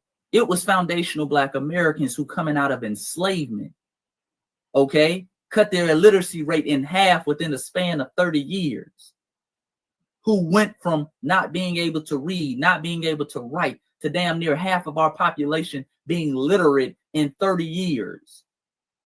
It was during that time that foundational Black Americans, especially in the South, gave birth to the free public school system. There was no such thing as free public schools. Everybody had to go to private schools. That's how the Ivy League started. The Ivy Leagues were private schools. You had school was for the super rich, okay? But it was foundational Black Americans who said, hey, man, coming out of here, we're going to have these freedmen schools and we're going to educate our babies so that the next generation, they know how to read. They know how to write with the best in the world. And it was white folks who got jealous and said, hell, we need a free public school system. It's these Negroes running circles around my little Timothy who can't read and write. And he's white, okay? We helped give birth to that during the Reconstruction era in the South. So those are just a few of our customs and traditions. But let's go to the next word. We're going to break this down point by point, family. The second word in that definition of what culture was arts. What is our arts? What is Black American culture as it pertains to arts? Oh, well, that's the art form that you couldn't keep out your mouth. That's things like hip hop. But remember, hip hop, they love to try to reduce our culture to hip hop. They're not like us. That's your culture. Yeah, that's a piece of our culture that you can't keep out your mouth, even though you're hating on it because of how influential it is. But remember, hip hop is one of the fruits from our musical tree. That ain't nowhere near the stump or the root. See, the root is things like the blues. That's FBA culture. The jazz, country music, funk, rhythm and blues, rock and roll, gospel, and many, many more.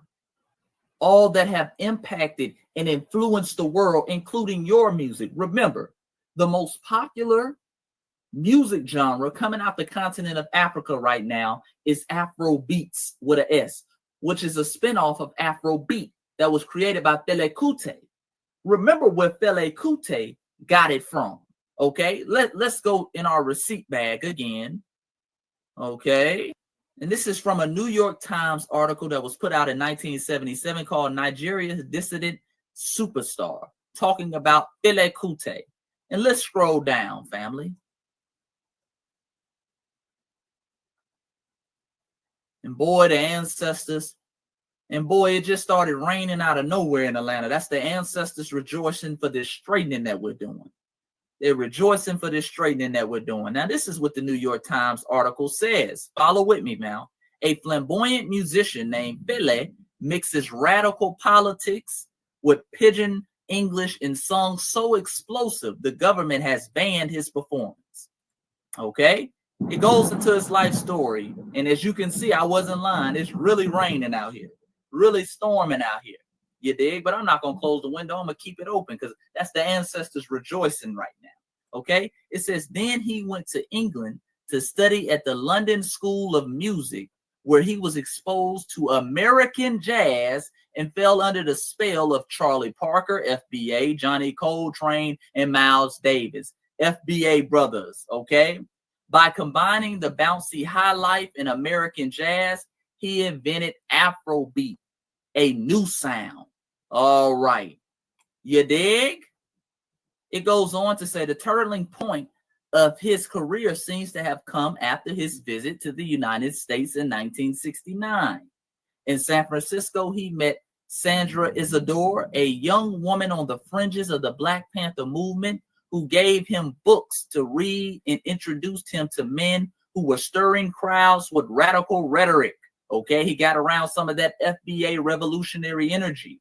It says, there were long discussions into the dawn about white oppression, colonialism, and revolution. He became politically aware. He got his consciousness from foundational Black Americans, soaking up that game from us. All right. And this is the most powerful statement because she's sitting up here questioning our culture.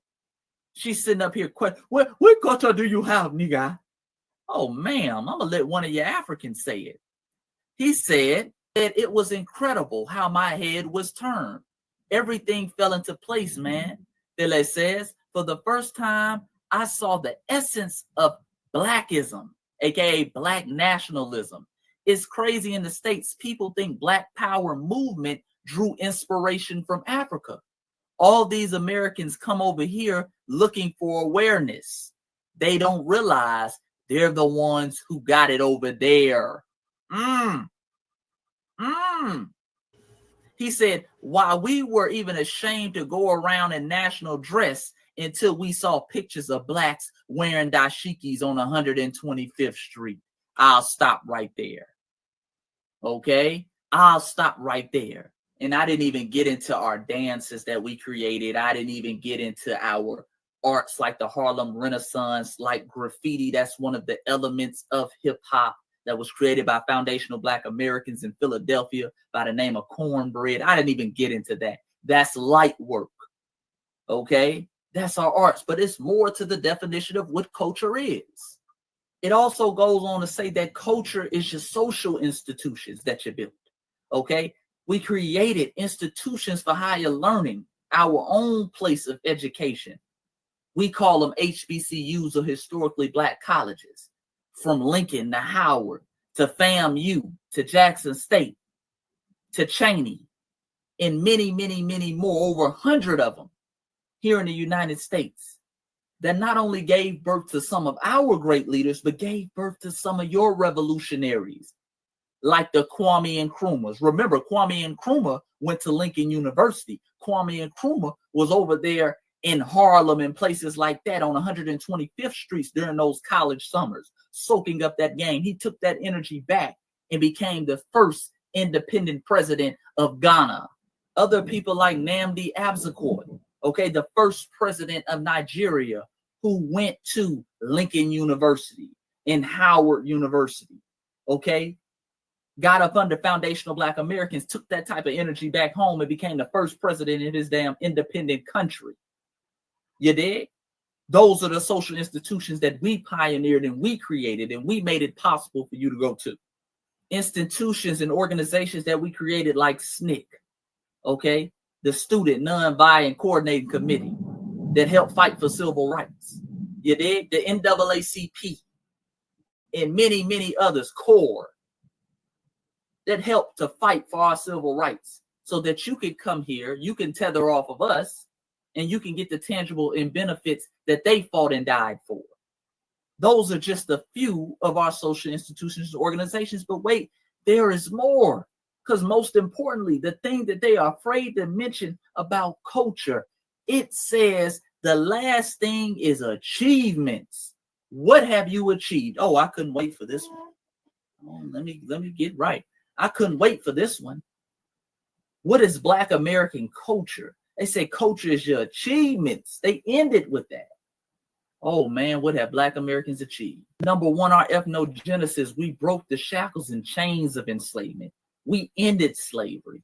We fought and won in the Civil War. Abraham Lincoln said on 5 different occasions, we could not have won this war without the Negro. You dig? We freed ourselves. Then after we freed ourselves, we went on to fight and stand on business to get our civil rights. You dig? We won civil rights in this country. And meanwhile, during that time period, while we're stumping, we're breaking the chains of enslavement, we're fighting for our civil rights, we're building Black Wall Streets across this country, not just the one in Tulsa, okay? But from Tulsa to Rosewood, Florida, to Edenville, Florida, to the Villa down in Jacksonville, Florida, to the Ville up in St. Louis, Missouri, to Jackson Ward in Virginia, you dig? To Durham out there in North Carolina, to Auburn Avenue right here where I'm at in Atlanta, Georgia. We built metropolises across this country, Black business centers. We did what y'all can't seem to do in Africa to no consistent scale, even though that you're 99.9% of the damn population where you live. And even after they burned them down, we build them up again. We build them up again, which gave birth to the $1.8 trillion of spending power that we have. What have we achieved? We have masters of inventors that come from our Black American heritage and lineage. People like Garrett Morgan, who created those traffic lights that you see in your homeland, who created the gas mask that's probably part of every fire station in the world. People like Lewis Latimer, who created the filament for the light bulb. People like Maria Van Braun, who created the home security system that you use to lock up your house because you're so afraid of your damn tribe and your homeland. That's why you had to flee. People like Frederick McKinley Jones, who revolutionized the food industry with his first refrigerated truck so that your food can stay cold from one destination to another, so you can have that bush meat on time and sweet. Sisters like Gladys Mae West, who helped invent GPS so you can get from one destination to another flawlessly. And many, many others, family. Put some of our inventors in the comment section. They rejoice when you do that. Put some of our inventors. I can go on and on and on. So when you speak on what is Black American culture, all you got to know is it's the premier culture. And I'm going to say this right now, and I don't care how people feel about it.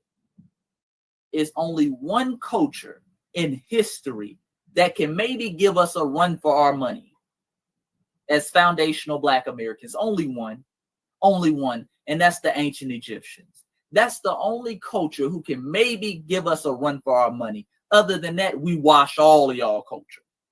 If you want to play this game of culturalist, if you want to play that game, we wash everybody's culture. You dig? Because all we've done is achieve, innovate, and keep our head up high and keep our moral dignity and principles in doing it. You dig? We are the culture. We are Black Americans. But let's continue back to the video. We don't quote Martin Luther King. We quote Nelson Mandela. It is you who flock Africa coming to look for him. You'll be flocking Ghana, Nigeria, looking for those ancient slave markets. And now all of a sudden you don't want to be attached to slavery because your ancestors were lied to with a piece of candy and they left. I know ancestors. I know. Boy, it's raining like hell outside. Boy, they want me to do some straightening so bad. I got you, ancestors. Lord, number one, she said that we don't quote Dr. King, we quote Nelson Mandela. You dumb bimbo. Oh, Lord, you dumb bimbo. Mandela was quoting Dr. King. Mandela was quoting Dr. King. In two of the biggest speeches of his life, he started quoting Dr. King. Okay, you don't believe me? Let's go here.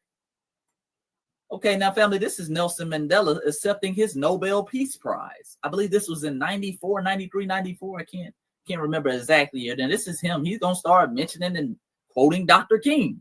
It will not be presumptuous of us if we also add, among our predecessors, the name of another outstanding Nobel Peace Prize winner, the late African-American statesman and internationalist, the Reverend Martin Luther King Jr. Okay. Oh, Lord. Okay, let us continue. He too grappled with and died in the effort to make a contribution to the just solution of the same great issues of the day, which we have had to face as South Africans. Let the strivings of us all prove Martin Luther King Jr. to have been correct when he said that humanity can no longer be tragically bound to the starless midnight of racism and war. He's quoting Dr. King. He's pulling from Dr. King's speeches. Let the efforts of us all prove that he was not a mere dreamer when he spoke of the beauty of the genuine brotherhood and peace being more precious than diamonds or silver or gold. Let a new age be born. Thank you. All right, that's Nelson Mandela quoting Dr. King, but wait, he does it again. He's going to quote him when he says free at last. Now, I believe this is Nelson Mandela, and like I say, 93, 94, he won his presidency, and this is part of his acceptance speech, and he's going to end it again with Dr. King, using Dr. King. This is one of the most important moments in the life of our country.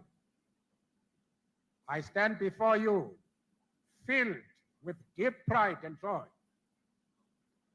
Pride in the ordinary, humble people of this country. You have shown such a calm, patient determination to reclaim this country as your own. And joy that we can loudly proclaim from the rooftops, free at last. Damn.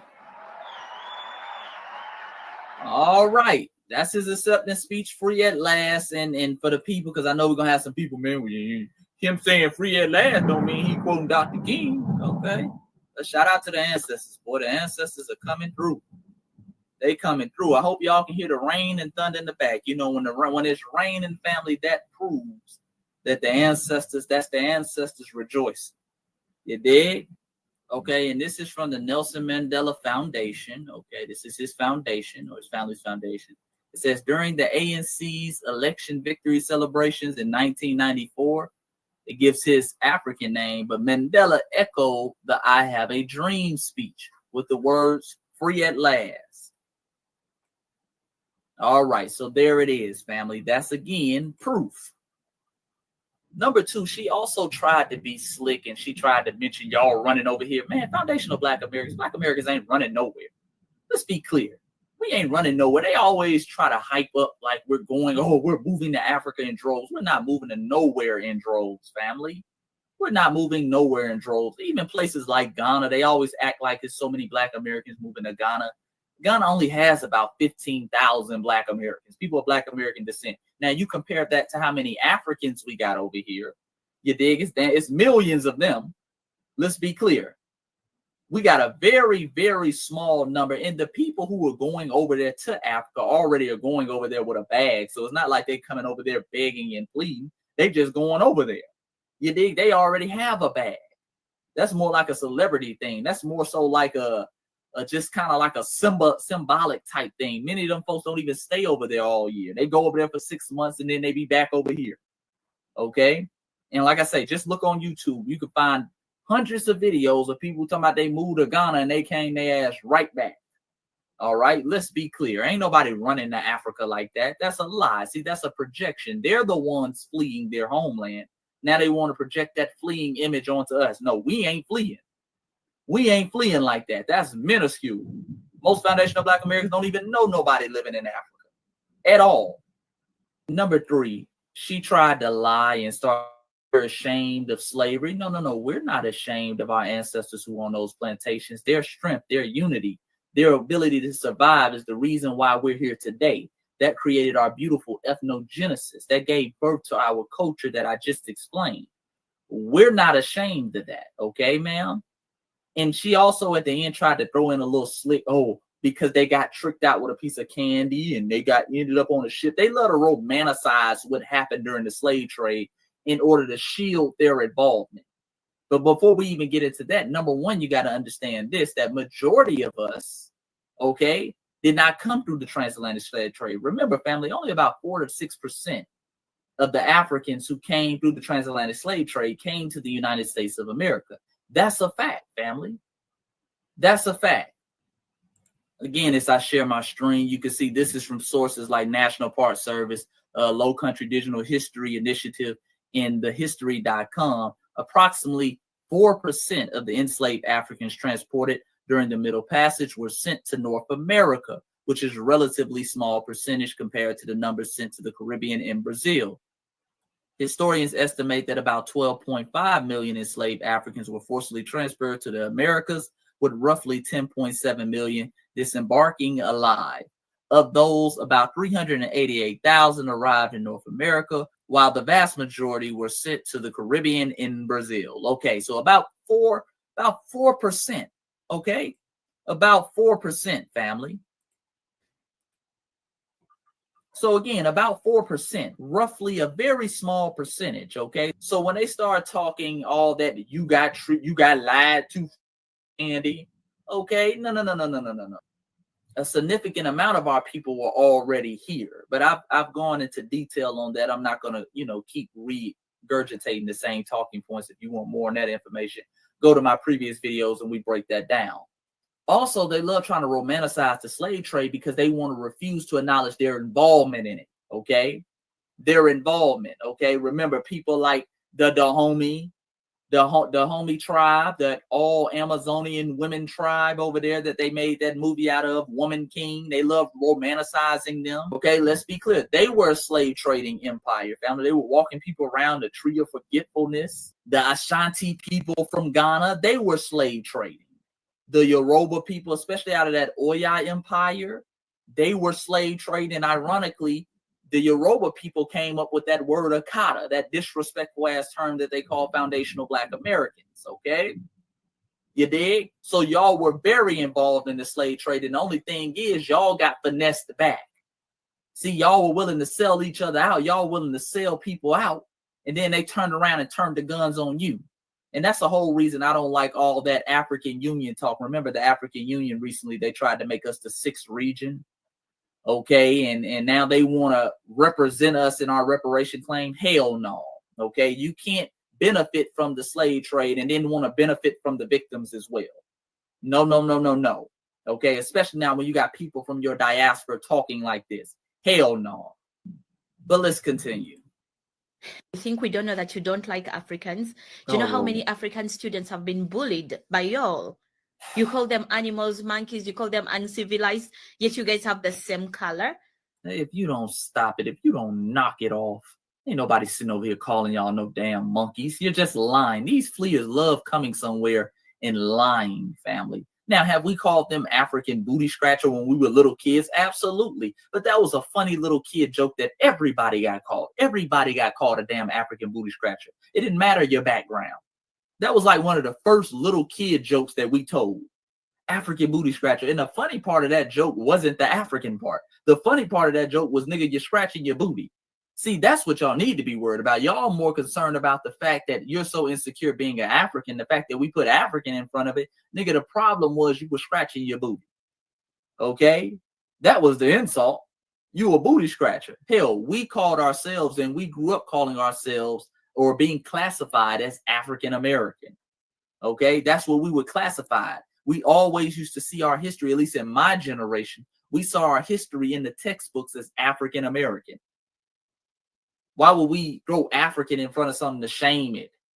You dig? And again, that was a joke that was told towards everybody. Everybody got called a damn African booty scratcher. And as far as the monkeys go, you're just lying, family. The only people who were referring to y'all as monkeys and orangutans and X, Y, and Z were the white people.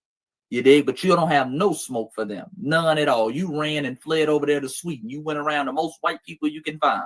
And I guarantee you, you ain't hemming none of them up by calling you monkeys and making all these Tarzan films and King Kong films, X, Y, and Z. Y'all don't do none of that. So stop the cap. The thing is, you want to detach yourselves from Africa, which is okay. We've never wanted you to be African. We don't even want to be associated with you. And that's fine, ma'am. If you don't want to be associated with us, why the hell is your ass in Sweden making videos about us? Huh? These folks always seem to be, no matter where they are around the world, they talking about FBAs. They talking about Black Americans. We don't want to attach ourselves to you. Then why the hell you in Sweden talking about us? What the hell we got to do with you in Sweden? These folks be around the world. They be in Tokyo. They be in they be in Switzerland. They be over here in the United States. They be in other places. They be in Antarctica talking about what Black Americans are doing. Nobody is forcing you to talk about us. You're choosing to talk about us because guess what, ma'am? You're not relevant without us. And that's what bites them in the ass. They need to latch themselves onto us. They have to bring us up for them to be relevant. I want y'all to understand that they have to start diaspora wars. I've been telling y'all this for the longest. They need a diaspora war for them to be relevant. That's the only time we see or talk about them. When we look up and say, hey, man, who is Shawty talking crazy about Black Americans? Then we'll get on them. But that's what they want. They'll do anything for clout, anything for attention. You dig? But I'm glad this is happening, family, because we see it for what it is. And the beautiful thing about the era we're living in that our ancestors didn't, we got it all documented. Okay? See, it ain't going to be no more lying moving forward. It ain't going to be no more, oh, no, we really rock with y'all. And oh, no, we love Black America. I'm going to show them this video right here. And by the way, again, this cowardly fleer, she deleted this video, by the way. She deleted this video, but before she deleted it, she had 40,000 likes on it. And it was nothing but people from around the diaspora talking about some, oh, yeah, them Black Americans, they were highlighting the tropes. You dig? So it is what it is. But like I said, family, this video's been long enough. I hope y'all enjoyed it. I hope I wasn't too rowdy for y'all. Comment below. Tell me.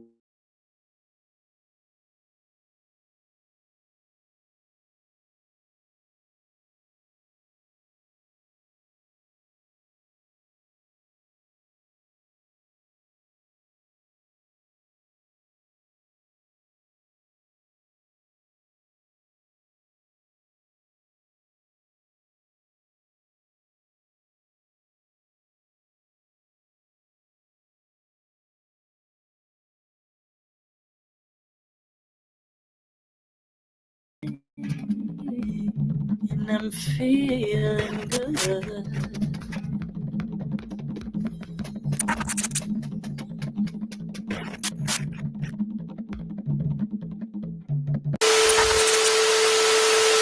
With her lies, now saying that the video that she did that got her in problem, now she's saying it is an AI video. This is the same Jessina couple of months ago that came on social media and wished death on the former president.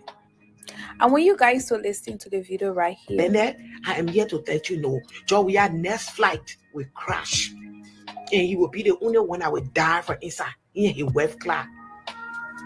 His son will moon his back. And hear what Justina said when President Weah was in power. Please listen yourself.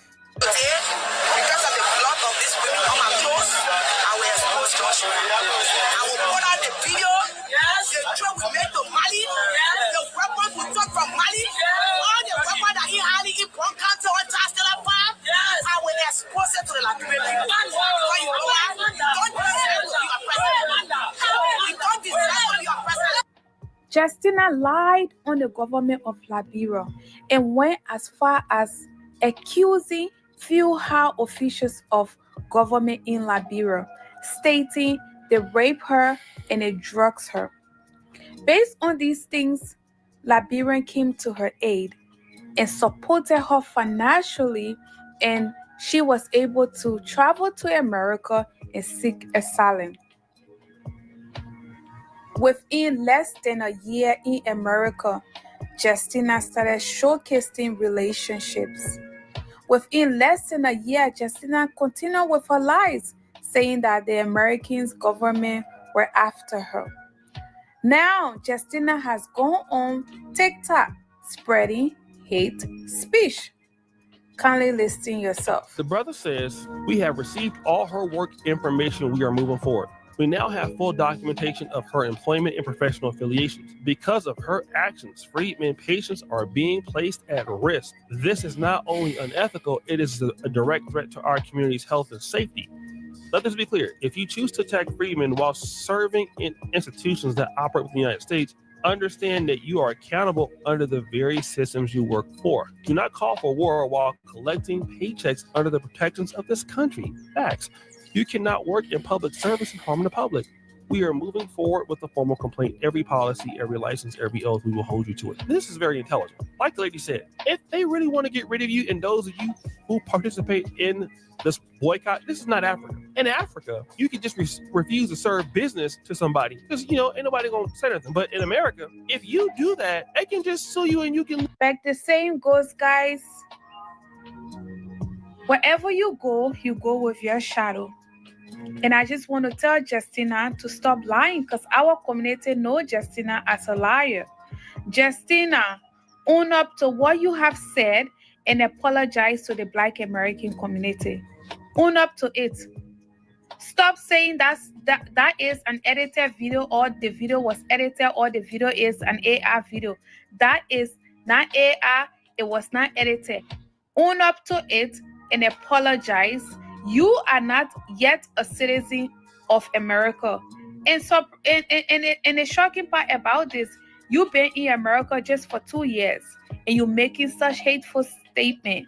That's a hate speech. All right? Own up to what you have said, apologize, and move on. Good evening, everybody. Good evening, everybody. Let me first of all say sorry to each and every one of you who may have seen the video that was edited. And as a person, I know when you see that video for the very first time, you will be disgusted. And I'm here to say I'm sorry. Liar, scammer, getting the hell out of this country. I did not mean evil. I did not mean any bad intention for Yes, you did. For anybody. God come first. I'm alive today because of the United States. I was brutally raped in my country, beaten in my country for just speaking out. It took the United States government to stand up for me, to speak for me. So I always say to anybody, God come first, but I owe this country my life. That's why I will go to defend this nation anywhere at any given time. You're a God-fearing person now, huh? It's unfortunate that people from my country, Liberia, who we have political differences, are using this as a weapon to attack me. And I want to say to my Black American brothers and sisters, I love you. No, you don't. I don't have no bad intention for you. Yes, you do. My fiancé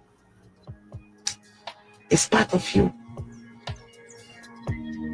I don't hate you. Yes, you do. And I will never hate you.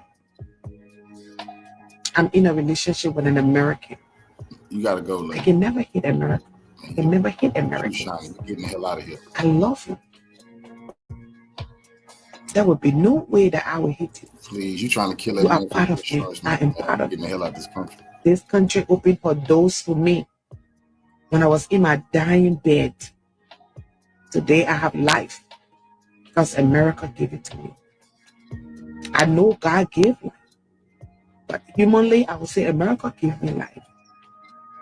So I am grateful to the United States for whatever they have done for me and what they continue to do for me. But I don't want my American people to think that I'm a bad person. I'm not a bad person. But there are people from my country who hate me because of political reason. The very same people who almost analyzed me. The very same people who sent 6 men to rape me. The very same people who injected me. The very same people who left me to die. The same people who did everything for me not to come to this country. The same people are not pushing an agenda. Bullshit. And I want to say, first you said we was pushing the agenda, man. You said FBA, the Foundation of Blacks, pushing the agenda. You told all those people to band with you. Don't treat us at none of their stores. You told the doctors, you said all your all immigrant doctors not to treat us. Don't treat your FBA patients. Now you're saying we're not the problem, we're the good guys, and all those other people you named are the problem. You see, man, how can we believe you? Now you're saying they are the bad guys.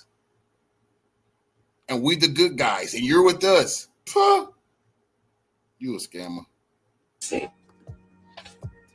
Black American, you are my friends, you are my family.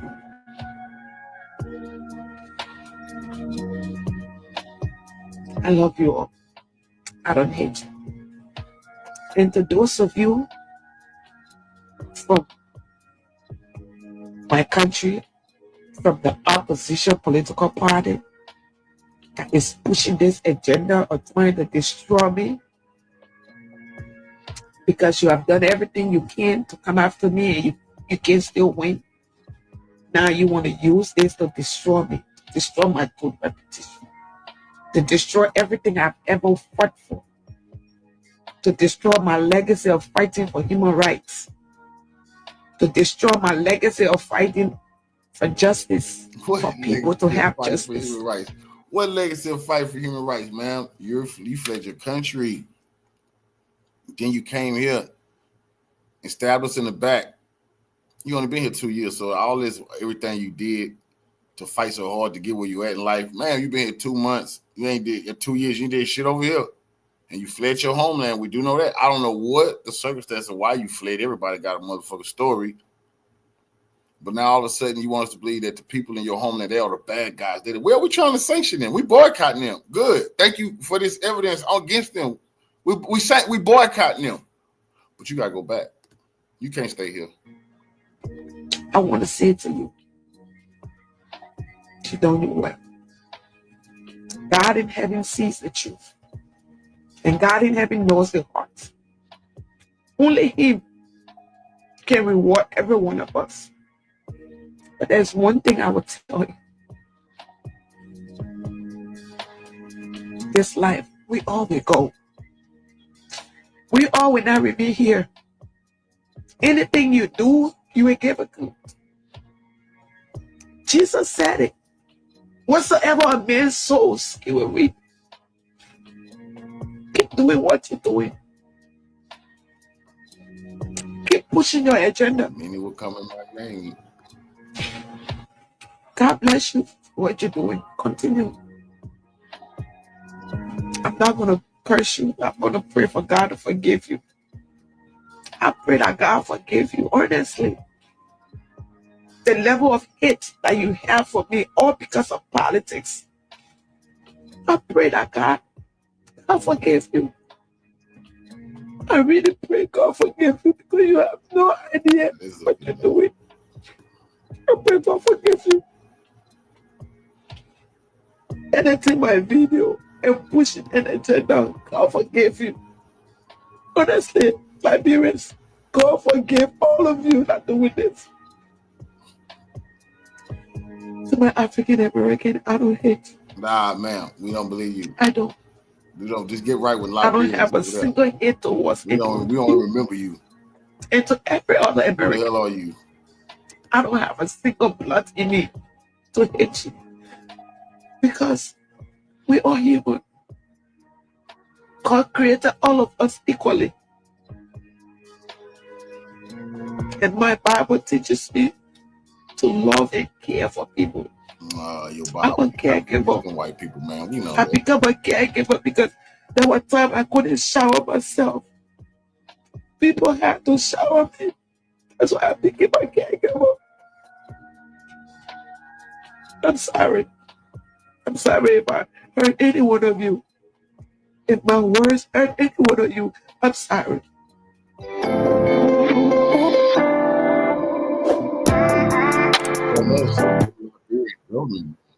Stabbed him in the back. So they was over there sexually assaulting women for political reasons.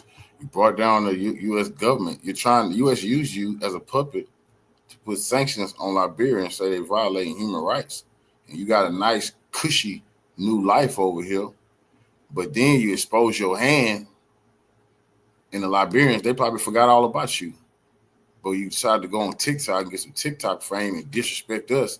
And then your whole story came out, and now your ass getting deported because you are threatening Black Americans. You lost your job. Now the Liberians, they waiting to put your ass in prison for treason, for lying, and all that type of shit. Check this out, y'all. They're having a protest. Ghana's having a protest. Nigerians must go. And y'all be shocked on the reason why. Check this out. Ghanaians, wake up. We are not going to tolerate any nonsense to these Nigerians. Are we going to live with kidnappers, fraudsters, robberies, assaults? Why? Why can we live with these people in our country? Ghanaians, citizens, make a looter. Nigeria must leave Ghana now. Where did he get this from? Nigeria, because right now Nigeria is having a kidnapping epidemic. Violence is just running rapid and is going unchecked as we speak. So they bring up... Not just right now. That's been going on. That's been going on since Gaddafi got killed. And then the Arab slave traders went back deep into Africa and they start kidnapping. They going under the CIA. It's a CIA plot. MI6, Mossad.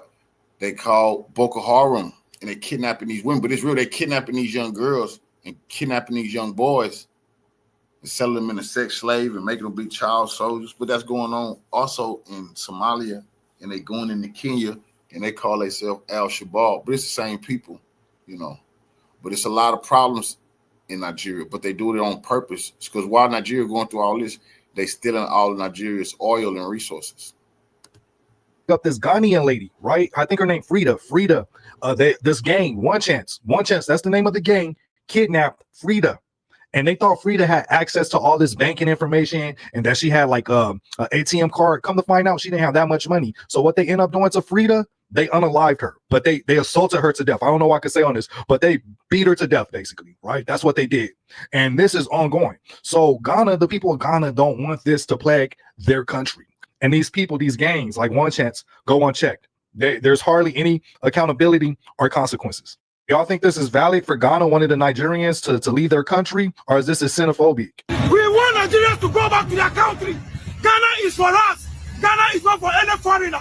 No Igbo man can come to this country and intimidate us. This country belongs to us.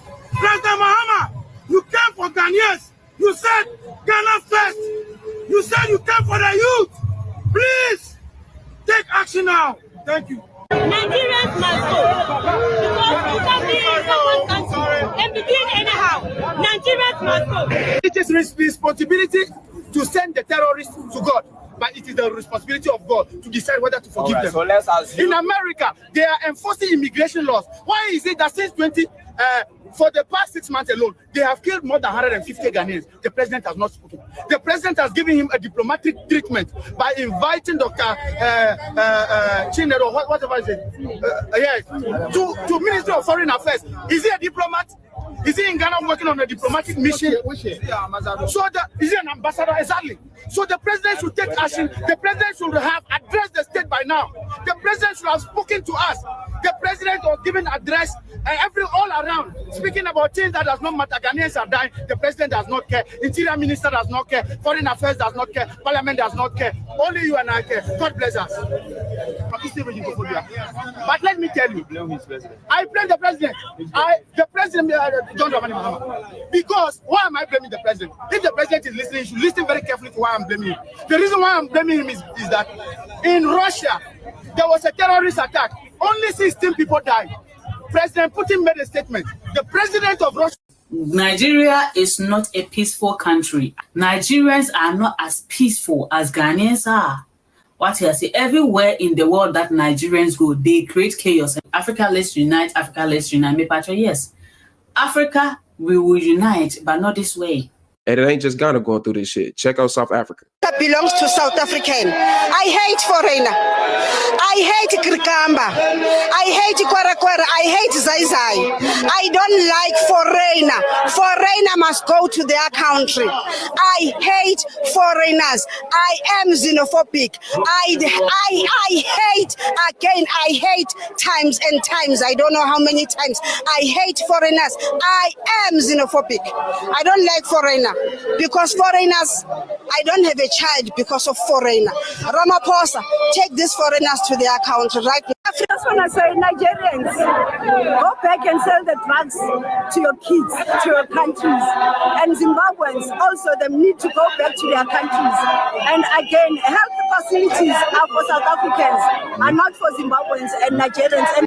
But when we say this, oh, black man, why don't you stand together? Why you acting like the white man? I told y'all. I say, no, they boycott and sanction one another in Africa. African nations, they do this to one another, but it's okay for them to do that. I say Europeans do this. Asians do it. Latin Americans do it, but they try to scam us. Foundation Black Americans tell us, oh, no, you're racist. Why are you doing this? This is anti-black when they're doing it themselves in their homeland. But the gig is up. We already know. And all other aliens, like my friend, the Somalians and all the stuff. So this is South Africa for South Africans. We are saying we are hardcore. They must just go back to their country. This in Nigeria. You said you must go to Transkei. You said you must go to Transkei. You said you must go to Transkei. Hit me. Hit me. Hit me. Hit me. Hit me. Hit me. Hit me. Hit me! Hit me! You think we're scared of you? You think we're scared of you? You think we're scared of you? You think we're scared of you? We are not scared of you. You think we're scared of you? You think we're scared of you? Go and do this in Nigeria. We're not scared of you. We are not scared of you. You too. Fuck you too. Fuck you too. Fuck you too. Damn it. Fuck you too. Go ahead and do this shit. This nigga got a real scythe. Like that shit, I thought it was only in movies. This nigga got a real scythe, nigga, like in real life. This nigga like the Grim Reaper. I thought that shit was only in movies, nigga. He got that motherfucker in real life. The main point I want to make about this is, though, where are all the pan-Africans? Y'all heard the inflection in my voice? Africans. Where are all the pan-Africans? Where y'all at? Y'all been destroying Black Americans because we have been delineating and we've been standing on that delineation. Where are y'all at? I thought it was all unity with all of Africa. I thought Africa was all in unison. It was all together. Everybody was just all in one. And it was just Black America, and including the Caribbean, but it was all in one, right? But it was only Black America, and we just happened to be just these people who just hate Africa. We hate the Caribbean, but the Caribbean and Africa were just all in unison.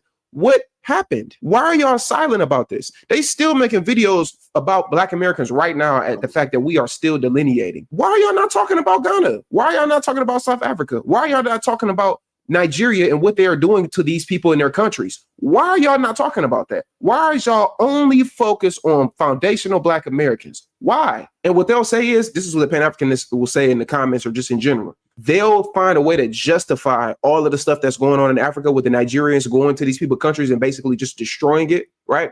They'll find a way to justify it and talk about, oh, it's just some political spectrum of the tribe. They'll try to find some way to like make it seem like it's not that bad, or they'll try to find some way to make it seem like, you know, it's just a part of something that's just under it's a bigger thing going on that people just ain't talking about. They understand if those people are delineating and protesting and want these people out of their countries, as y'all should, Ghana and South Africa, keep delineating. But when Black America do it and we say, hey, and who do we get it for most Black America? We get it mostly from Nigerians, unfortunately. Is it every single Nigerian? Nah, but it's a good majority of y'all.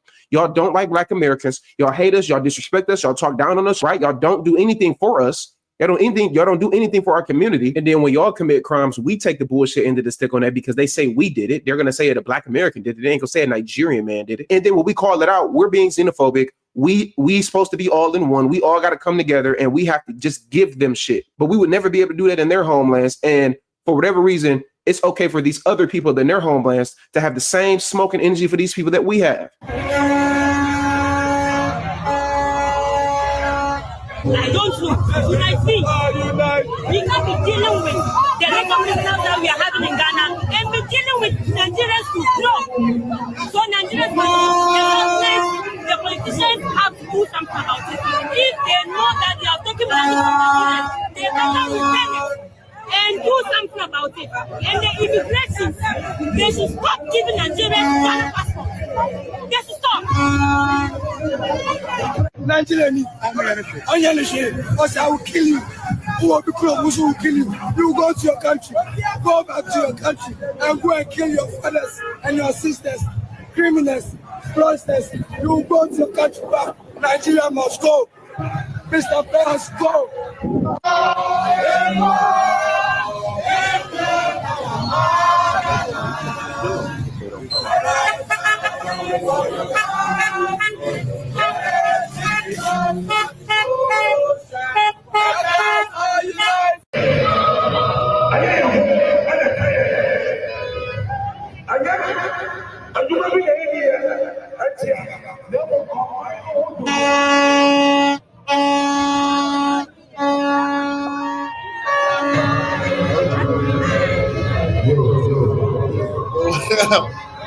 Oh, yo, stay welcome. They be marching down the street about your black badge. Get the hell out.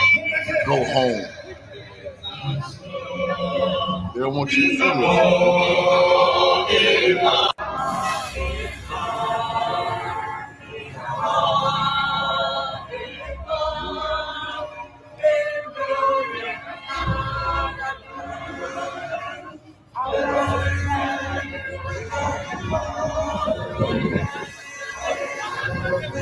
They must go.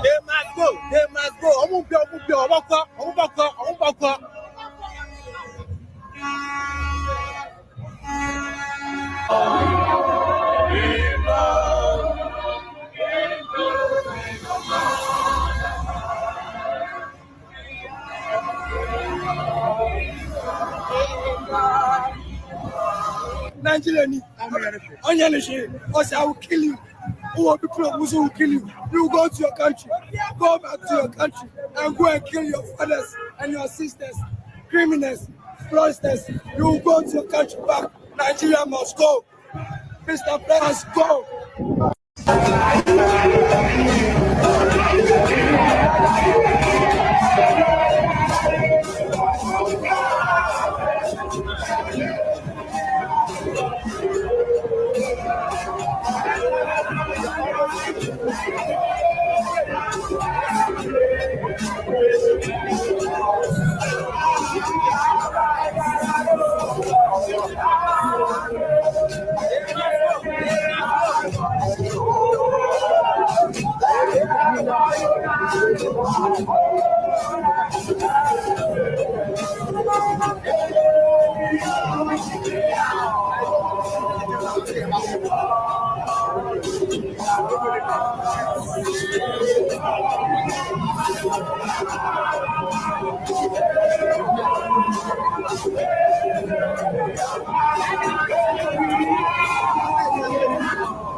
We're from Amanasi, the eastern part of Ghana.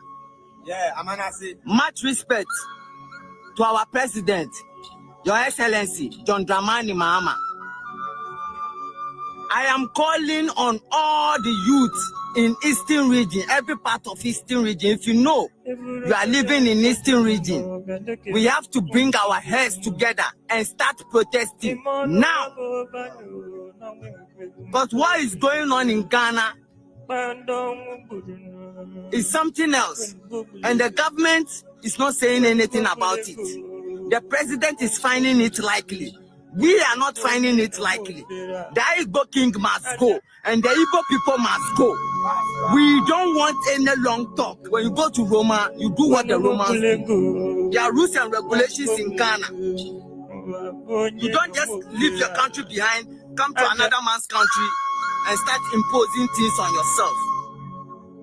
That's not how it's done. Charlie, over here in Ghana, we respect our tradition and culture, and we respect each other. That is why you see the peace which we are living in today in Ghana. Charlie, why is it that anywhere you people go, you want to cause chaos? Anywhere you people go, you want to cause problem?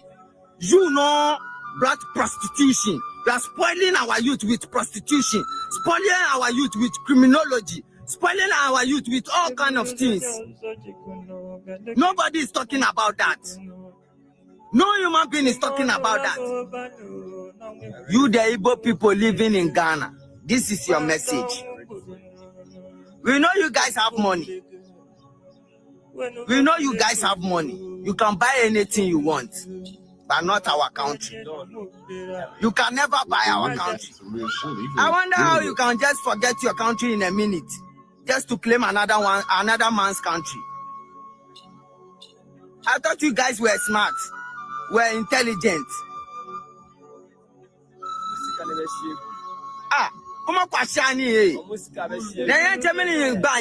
I came across a video today. No, wait, let me talk to them. I came across a video today. Some stupid guy online talking nonsense, saying we Ghanaians should leave their king alone and we should stay away from their kingdom. And if anything happens to their kingdom or their king, they will beat us mercilessly. Yeah, I hear that. You don't know your mother. You don't know your mother, I swear. You don't know your mother.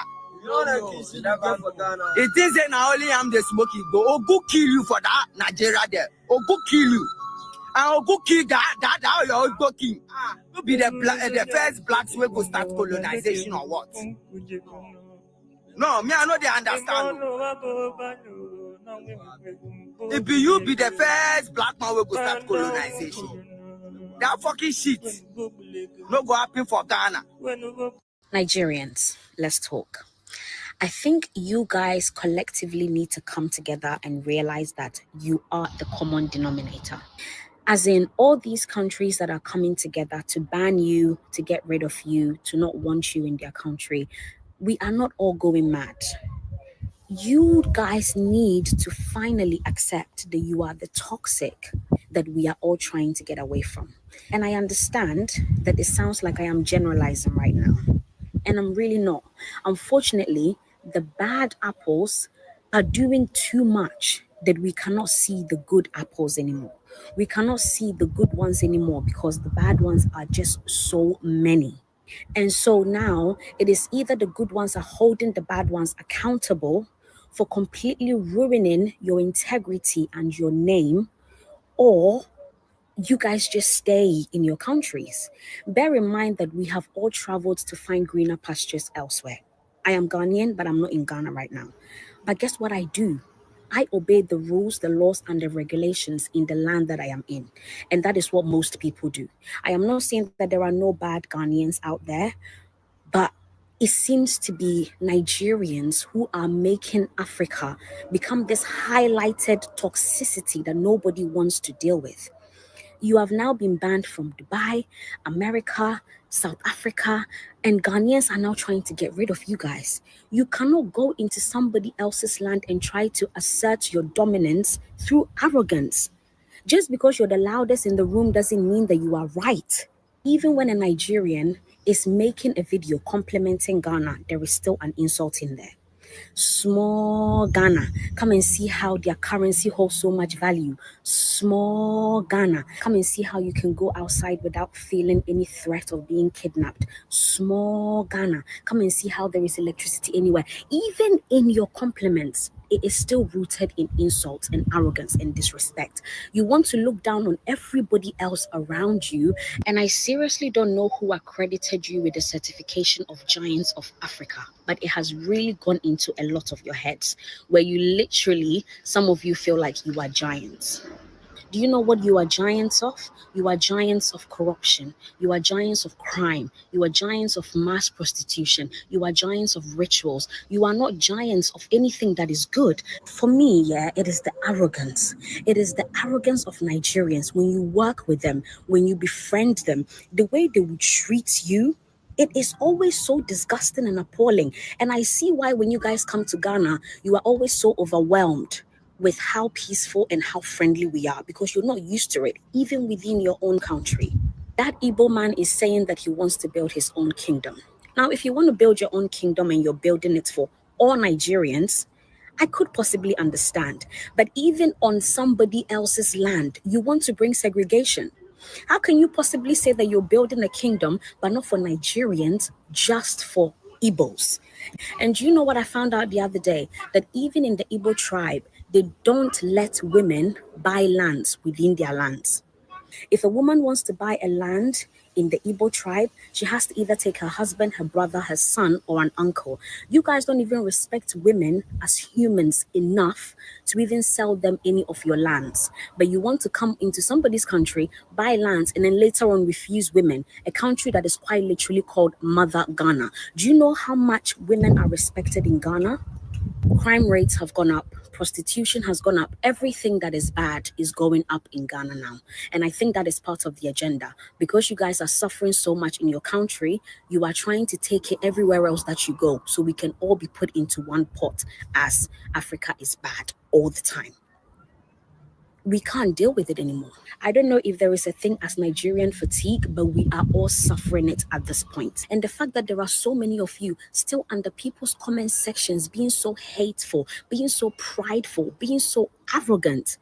Oh, Davido can even buy Ghana if you want. Small Ghana that is literally the size of Lagos. Small Ghana. Let me give Davido an assignment. A few days ago, a lady said she went to lectures in a university, by the way, a place where people are getting degrees upon degrees.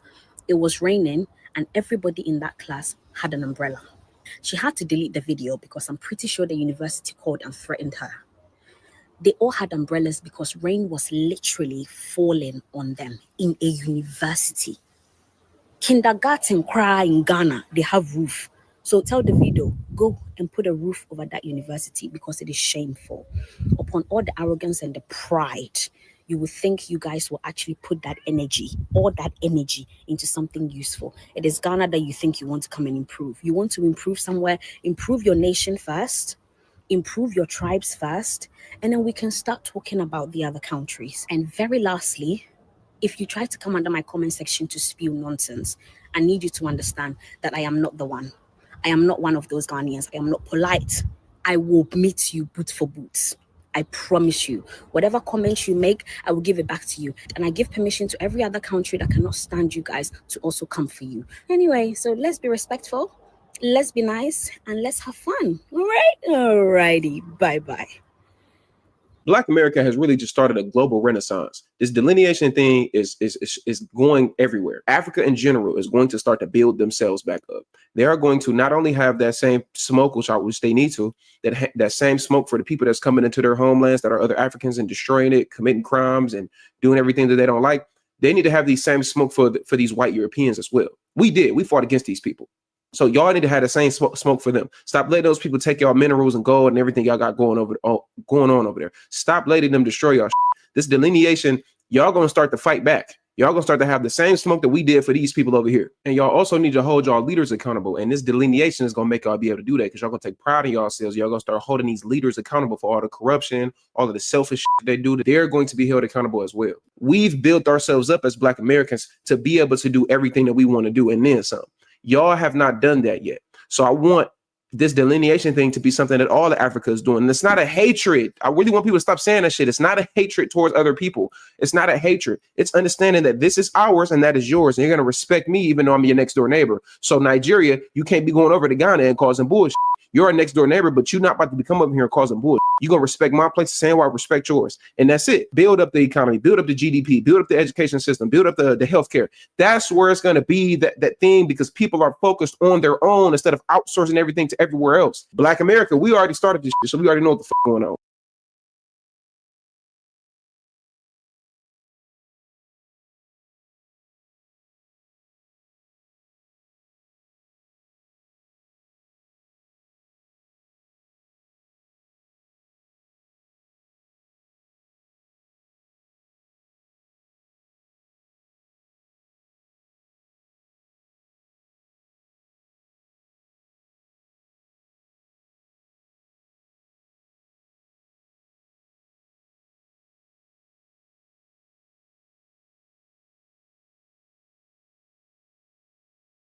bell icon so you can be notified whenever a new video is posted. And if you're already subscribed, check and make sure that YouTube hasn't unsubscribed you. And of course, be sure to give the video a like as well as share it on your social media. The white supremacists hate that. And now, the Sunday address. Well, tonight, a Mecklenburg County representative is facing blowback by members of her party over a speech. Democrat Carla Cunningham voted with Republicans to override a veto on a bill that requires sheriffs to work with ICE. Today is a new day, but I'd like to take a moment to reintroduce myself to each of you. I am ADOS, American descendants of slaves. I am a Black American, and I am an American. I'm going to present my case in support of House Bill 318, as it is time for my unapologetic truth to be shared with all of you. First, as a people, we need to recognize that it's not just the numbers that matter, but also where the immigrants come from and the culture they bring with them to another country. As the social scientists report, all cultures are not equal. Some immigrants come and believe they can function in isolation, refusing to adapt. They have come to our country for many reasons, but I suggest they must assimilate, adapt to the culture of the country they wish to live in. No country is going to allow people to come in and not acknowledge its constitution, legal systems, and laws. They will not tolerate it. So do you think I can go to another country and set up my own rules to live by, use the language I choose, and then tell that country that you must speak my language? That's not going to happen, nor should it. As a country, the United States has been more tolerant than most other countries. Other countries are making it much more difficult to get citizenship. We have been naive. We have been exploited and abused by the different tactics to gain citizenship in America. It's time to wake up. Global migration in the past was not projected to be as it is today. We must establish new rules to address a distinct type of migration that we are facing in our country, state, and cities. It's time to turn the conveyor belt off and adopt a global migration suitable for the times that we're in. And that is not destabilizing our communities. A large number of people entering a country can change it forever. In conclusion, let me share with you all what happens when a woman lawmaker like myself choose to move differently. Yes, I was degraded for my vote. Yes, I was called racist for my vote. And yes, I was said I was trash. However, I figured it out. They want me to stop elevating my ancestors' history. They want me to be silent in my country. They want me to line up behind their priorities while my people and communities continue to struggle in our country. Mr. Speaker. Lady will suspend momentarily. Members, it's not a kindergarten class. I look up and I see full-grown adults, many of you senior citizens, and you're clearly trying to make noise like a young child might when they're having to sit in a classroom and listen. So please, you're not doing anything by making these noises. And the Sergeant at Arms sees the lady who just was making the noise. The Sergeant at Arms has the chair's direction to go ahead and remove the lady. Again, folks, please, we're allowing folks on both sides of this issue to speak. If you want to come down here and debate, go run for public office. Thank you. Lady continues to have the floor. Thank you, Mr. Speaker. As I was saying, they want me to line up behind their priorities while my people and communities continue to struggle in our country. Is this not your country? This is my country. With the good and the not so good, this is my country, tears of thee. Now, if you want to adapt to my country, not isolate yourself and come here legally, I welcome you. But today, I am telling you, I am not going to be silenced by those who disagree with my ideology on the issue at hand. Because the blood of my ancestors. Mr. Speaker. 1 second, Representative Cunningham. For what purpose is the lady from New Hanover, Representative Butler? I feel like we're getting into personal territory and maligning the character of the members of this body. I think the lady is speaking to the personal attacks that she received from folks outside of this body, unless I misheard what she said. And the lady is correct that it's not appropriate to talk about personal attacks of members of the body. Again, I understand her to be saying some personal things that she received from outside. Well, Mr. Speaker, in that case, I would move the previous question.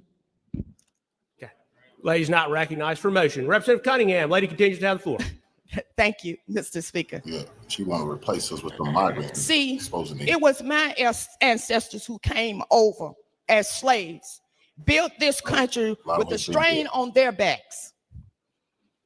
They sweat pouring from their bodies in the rice fields, the cotton fields, and the tobacco farms for this country.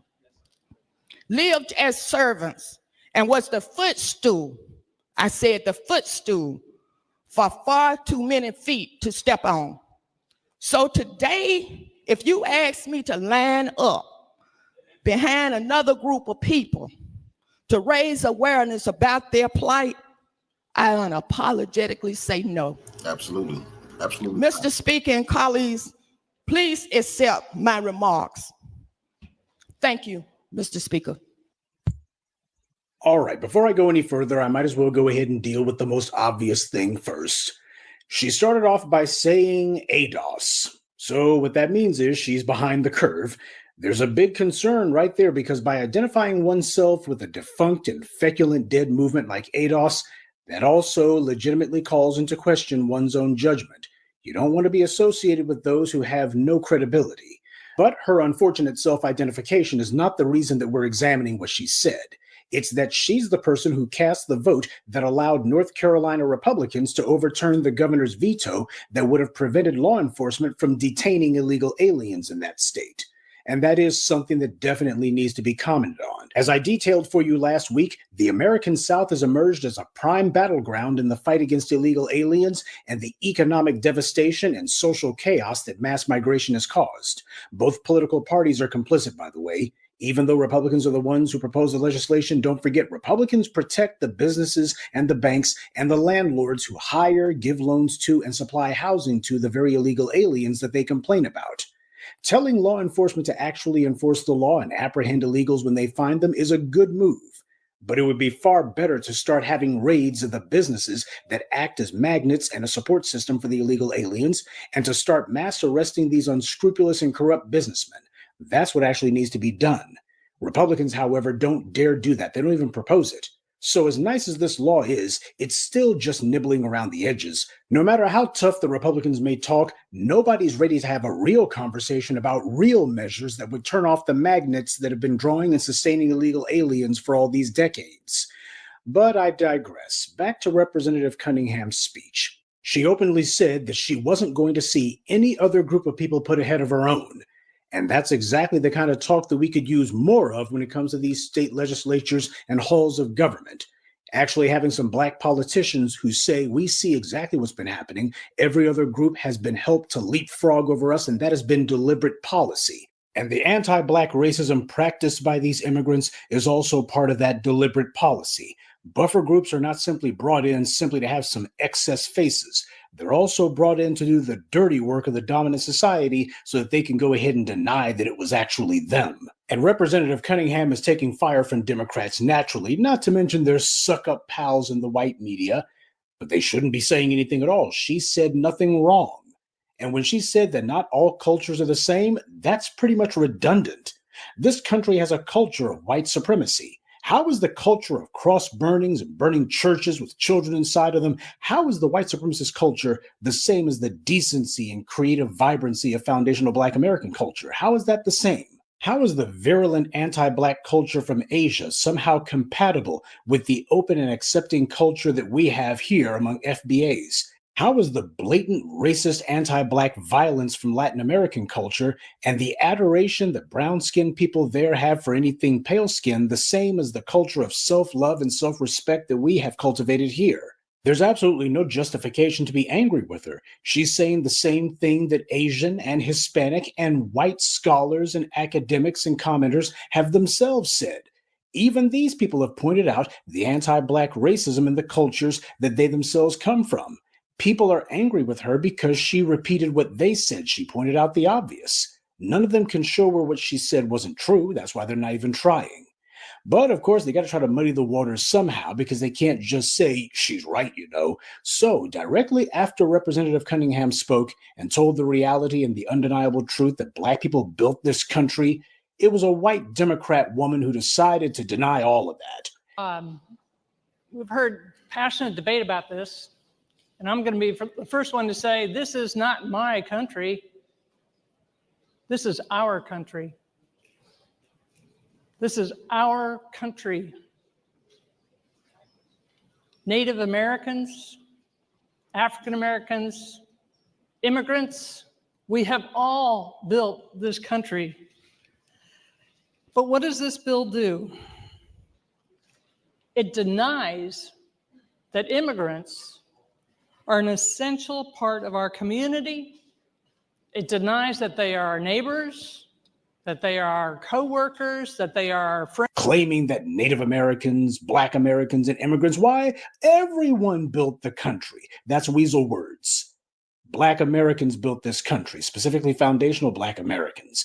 Everybody else showed up afterwards to eat at the table that we built, eating from the food that we literally grew and cultivated ourselves. When people do that all lives matters line of crap, that's just a way to say that no lives matter. And it's only done as a way to try to nullify the point that we make whenever we specify the contributions that we made or the harm being done specifically against us. Whenever we specify ourselves in any way, everybody has to come along and go, no, it's everybody, not just you, it's everyone. You know, if everyone built the country, then that really means that no one actually built the country. You can justify any asinine policy under those circumstances because no one can assert to have any special or specific claims in regards to this nation.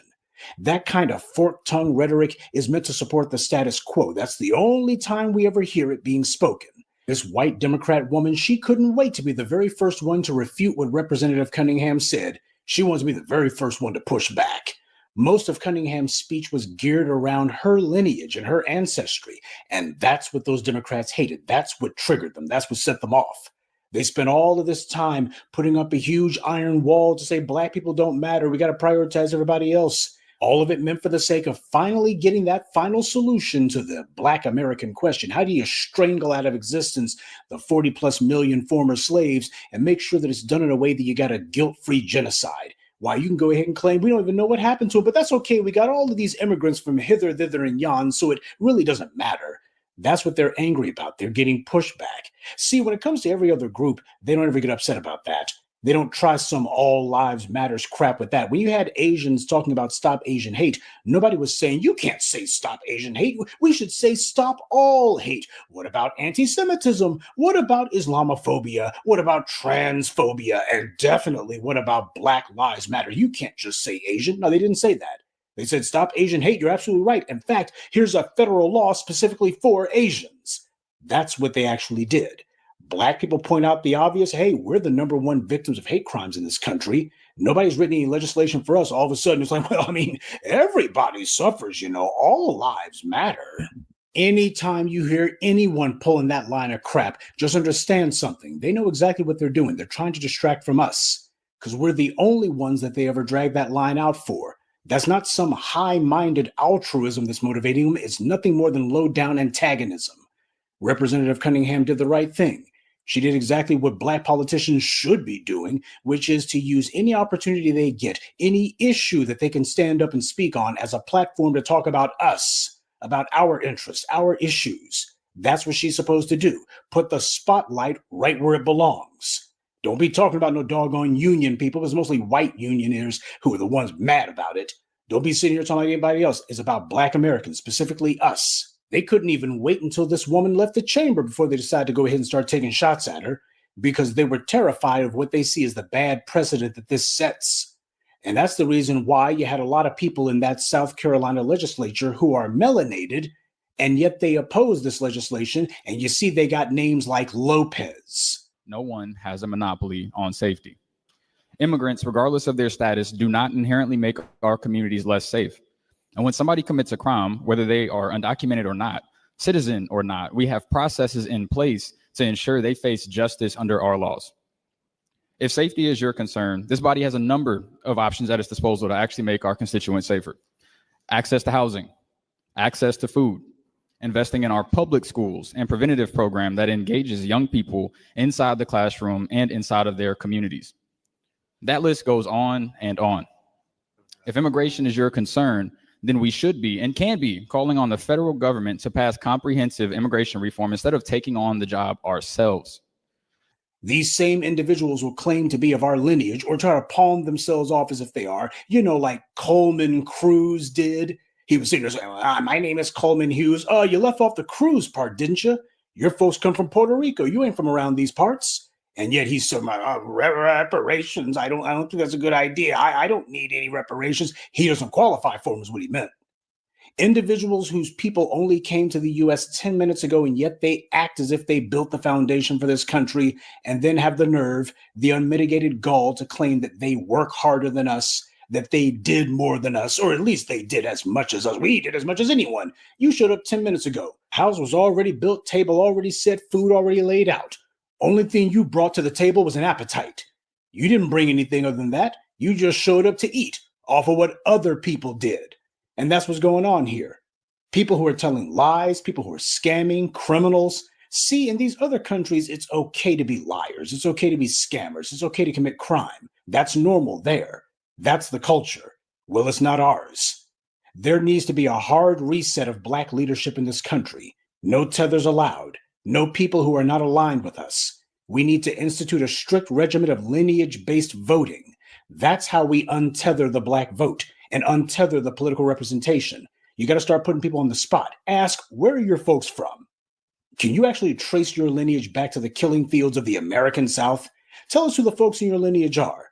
And even if they claim that they are, you got to put them on the spot about why the hell are you not saying this then? You can't claim to represent us if you're not saying what we say. When they demand that you support immigration, it's not because they want to be nice or they think that this is some altruistic cause to get behind.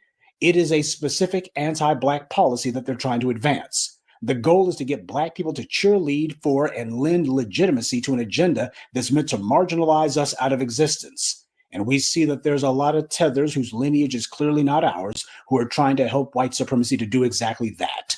These are individuals who try to falsely claim that they have some kind of flimsy and feeble connection to us. And hence, when they say to ignore us and to prioritize everybody else, well, that's okay because this person says they grew up in a certain neighborhood, or that they went to a school in a certain neighborhood, or their parents talked lovingly about Dr. King's dream, etc. In other words, they pull the same scam that Kamala Harris did when she talked about being bused to school, and the same scam Barack Obama did talking about his Kenyan father and white mother, and that would-be mayoral candidate in New York, he tried the same thing and his parents did too.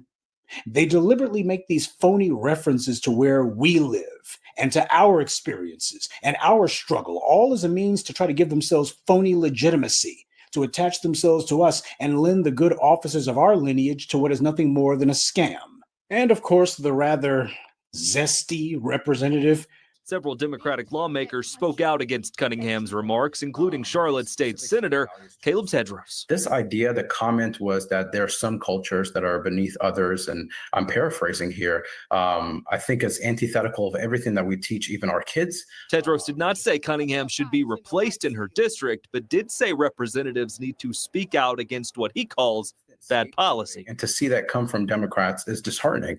At this time, we are facing the biggest gap in income inequality, much like I said. Roughly 600,000 people are slated to lose their health care in the next couple of years unless we do anything. That has nothing to do with the number of immigrants or a specific culture that's superior to another.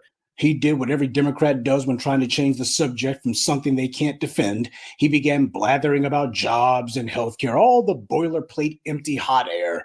Never mind that illegal immigration has wrecked the job market by bringing in tons of low-cost, low-quality labor. Just look at the housing market. You want to know why so many of the homes being built for the last 25 to 30 years are built like crap?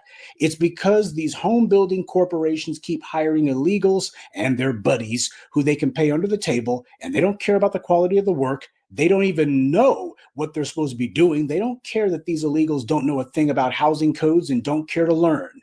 They charge a mint for houses that are crap because they're built dirt cheap, and that's all they care about. And as for healthcare, your emergency rooms and waiting rooms are filled with people who in many cases aren't even there legally, but they know that by law, they still have to be seen by a physician, which equates to free healthcare because they have no legal residency. There's no social security number. There's no information that can be used to track them or bill them, and they know it.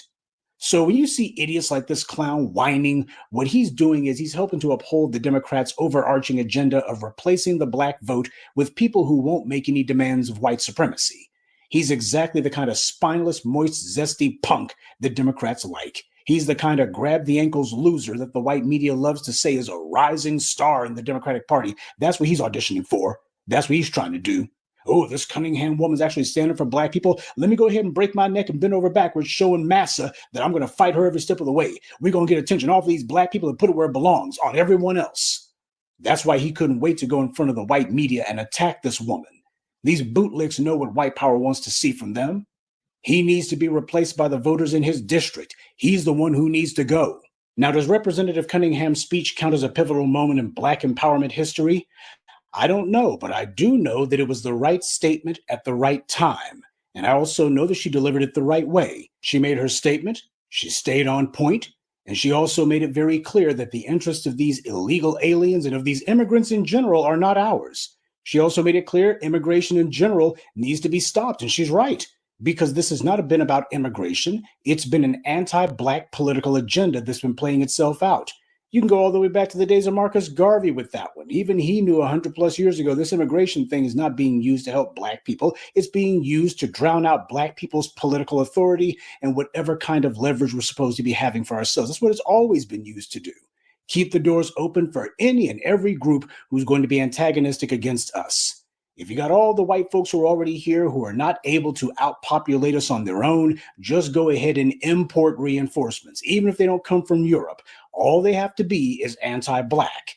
And tragically, because of how white supremacy is spread around the world and just these cultures in general, unfortunately, there is no lack of those kind of individuals. That's who they vet for. That's who they want. So it's a good thing that Representative Cunningham pointed that out. And she did it on a stage large enough to be heard. That's why you got all these clowns who are crashing out about it.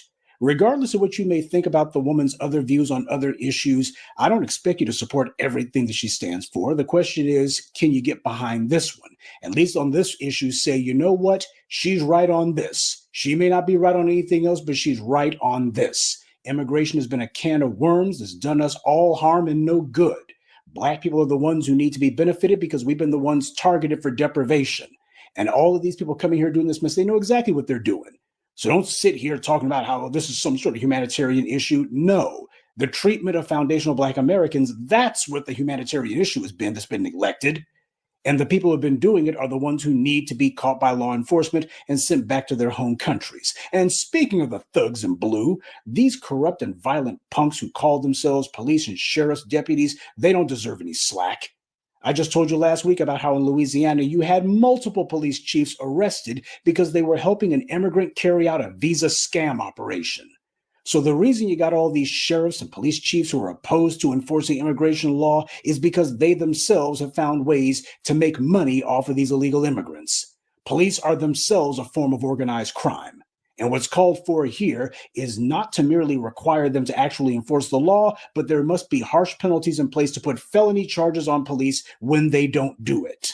All right, now in closing, for the people who don't hear so well, I'm not here to put a halo on Representative Cunningham. She delivered an excellent statement on this issue. She did it boldly and unapologetically. But one good speech doesn't mean that we nominate her for sainthood.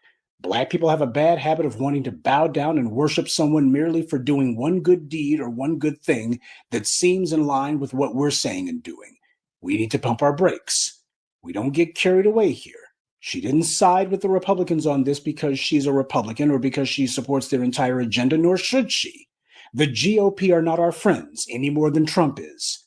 Representative Cunningham simply agreed with this one policy. And until I learn more about her, I take a similar stance where she's concerned.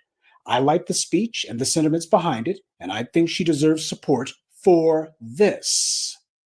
But beyond that, we'll have to take it as it goes.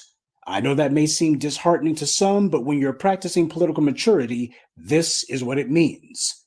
I give credit to Representative Cunningham. She took the right kind of stance and used her platform correctly. Now, the next step would be for her to get informed about how to properly identify her lineage.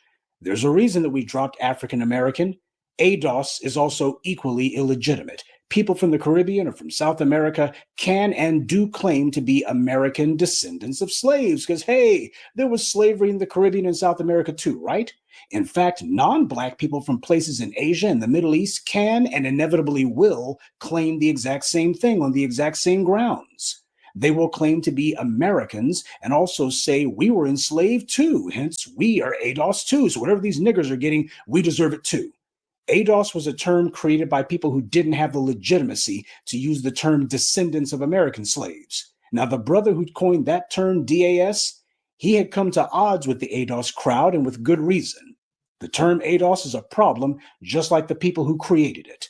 The same way you have people like Elon Musk who can claim to be African American, quote unquote, and you got that Arab Indian guy running for mayor in New York. He identified himself as African American on his school applications. These labels created by people who are only out for themselves and that leave the door wide open for everyone else to claim to be us, that cannot be allowed. It matters how you identify yourself because the word identity means what are you most similar to? And for us, are we most similar to some tether who tries to palm himself off as being from our lineage so he can help everybody except us? Are you most like some white supremacist colonizer who invaded Africa and now claims some perverted legitimacy to say that he is an African? Specificity matters because when you're specific, you're also crystal clear. Sure, people will hate it because it doesn't include them. Oh, these labels that you're using, they're divisive. Well, power is not inclusive. Power is exclusive. Everybody else has been acting that way towards us. And it's way past time we began exercising our power too. And as for these other Negroes in the South Carolina legislature who either chose to remain silent or worse, openly oppose Representative Cunningham, when it comes to these bootlicking clowns, I don't say shame on them. I say to hell with them because these guys are not on anyone's side other than white supremacies. And if you live out there in South Carolina and you have the misfortune of being in the district of one of these suck-ups who decided to stay quiet or to oppose Representative Cunningham, you should be letting them know that they're in the wrong, that they're supposed to be saying what she's saying because she actually represents the position and the interest of her constituents, and she represents yours as well. This is the time to be letting these guys know that all these fools who think that they're going to be remaining quiet right now, their silence speaks volumes. They're supposed to be siding with her and supporting her because she's right. And if these idiots think that sucking up to the same old white political donors in the Democratic Party is going to be their ticket to political longevity, then Black citizens who get together and make it very clear that their silence will be punished at the polls, now that would be a pivotal moment in Black empowerment politics, and it would be one that needs to be replicated nationwide. They want to take the side against their own Black constituents, and they decide they're going to side with people who practice violent anti-Black racism every single day. That's fine. When all of these illegal aliens go, they won't be the only ones put out on their ear. These corrupt and crumbling cowards also should, and I hope will, find themselves without any sort of political or career home either.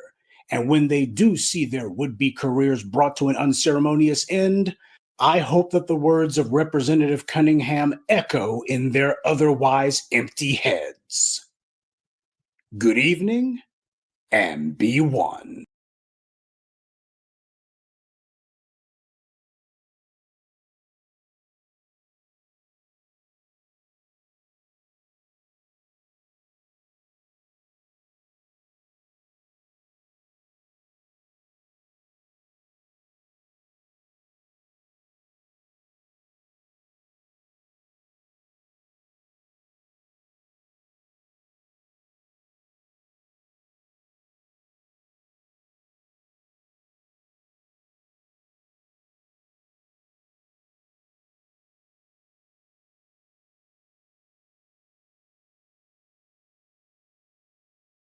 We are learning some new information this morning on the latest on the back and forth over the files related to Jeffrey Epstein. House Oversight Committee Chairman James Comer has issued a slew of deposition subpoenas from multiple people, including the Department of Justice, former President Bill Clinton, and former Secretary of State Hillary Clinton. CBS News Justice reporter Jake Rosen is following this for us from Washington. Jake, the big question now is what comes next here?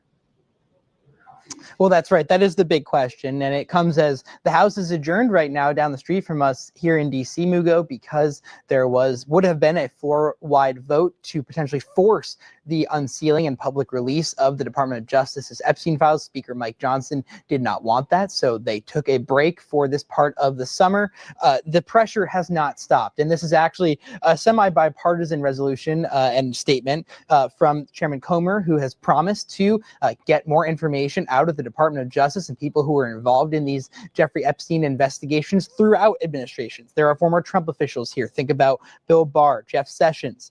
There are people from the Obama era, Robert Mueller, Merrick Garland, who obviously was the Attorney General under President Biden, Eric Holder, some names who really are from a different generation of politics, maybe than what we're living in now, but all whose Department of Justice or law enforcement organizations oversaw multiple investigations into Jeffrey Epstein. They want to sit down with these people, ask questions, and potentially get new answers out of them if there are any to be found. But the most interesting thing is the bipartisan resolution here, Mugo, to force the Department of Justice to release files from the multiple investigations, and in addition to that, a resolution to make sure that victims are protected, and also to force the release of any communications between the Biden Department of Justice and the FBI and White House about the Epstein files during President Biden's administration, obviously between 2020 and 2024. Yeah, and Drake, we mentioned some very big names there. So how likely is it that they'll actually sit through a deposition? Well, it depends on how much they want to fight this. There have been 3 instances in which a president has been compelled by Congress to subpoena. It's been Donald Trump, Harry Truman, and now potentially Bill Clinton. No president has actually sat down for any of these depositions so far, so likely President Clinton is not going to be forced to testify here. But it's very possible that other law enforcement officials are going to have to fight this and at least state why, or potentially come in and plead the Fifth Amendment, like we're seeing right now in Congress in different congressional investigations into President Biden and his administration. But the big question really here is there even anything new that could be uncovered on this front, Amugo, as the political football is still being passed between the White House, Department of Justice, and the courts in New York of whether these grand jury testimonies have anything new, whether there's anything else there, or whether potentially any details of the conversation between Ghislaine Maxwell and the Department of Justice from last month could be released as well. We are still waiting word on that. But certainly it's been an all-court press, and the pressure is not going to stop, even though the House of Representatives is not in right now. The Oversight Committee making it clear they intend to get some answers.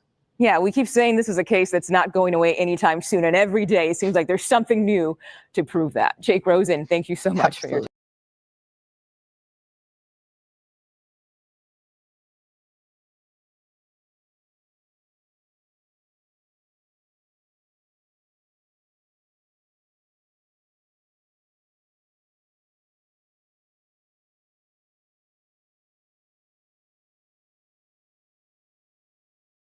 Where his name appeared, according to reporting, where Donald Trump was notified about his name being all over the Epstein files in May. Apparently, when his name's on it now, they've redacted it, or they've blacked it out, or removed the name from the Epstein files. And then they're, as you know, deep sixing those files and not releasing it. Then Donald Trump said the entire files are a hoax that were created by his political enemies against him. So that's one data point right there. The next is Ghislaine Maxwell, as part of this sweetheart deal with the Department of Justice. She moved facilities. She was in a prison serving a 20-year sentence for sex trafficking in Tallahassee, Florida. She was brought to Camp Bryan's prison facilities, a minimum security facility in Southeast Texas, where she had to get a special exemption to be able to be moved because she is a convicted sex trafficker who would not allowed to be in the Southeast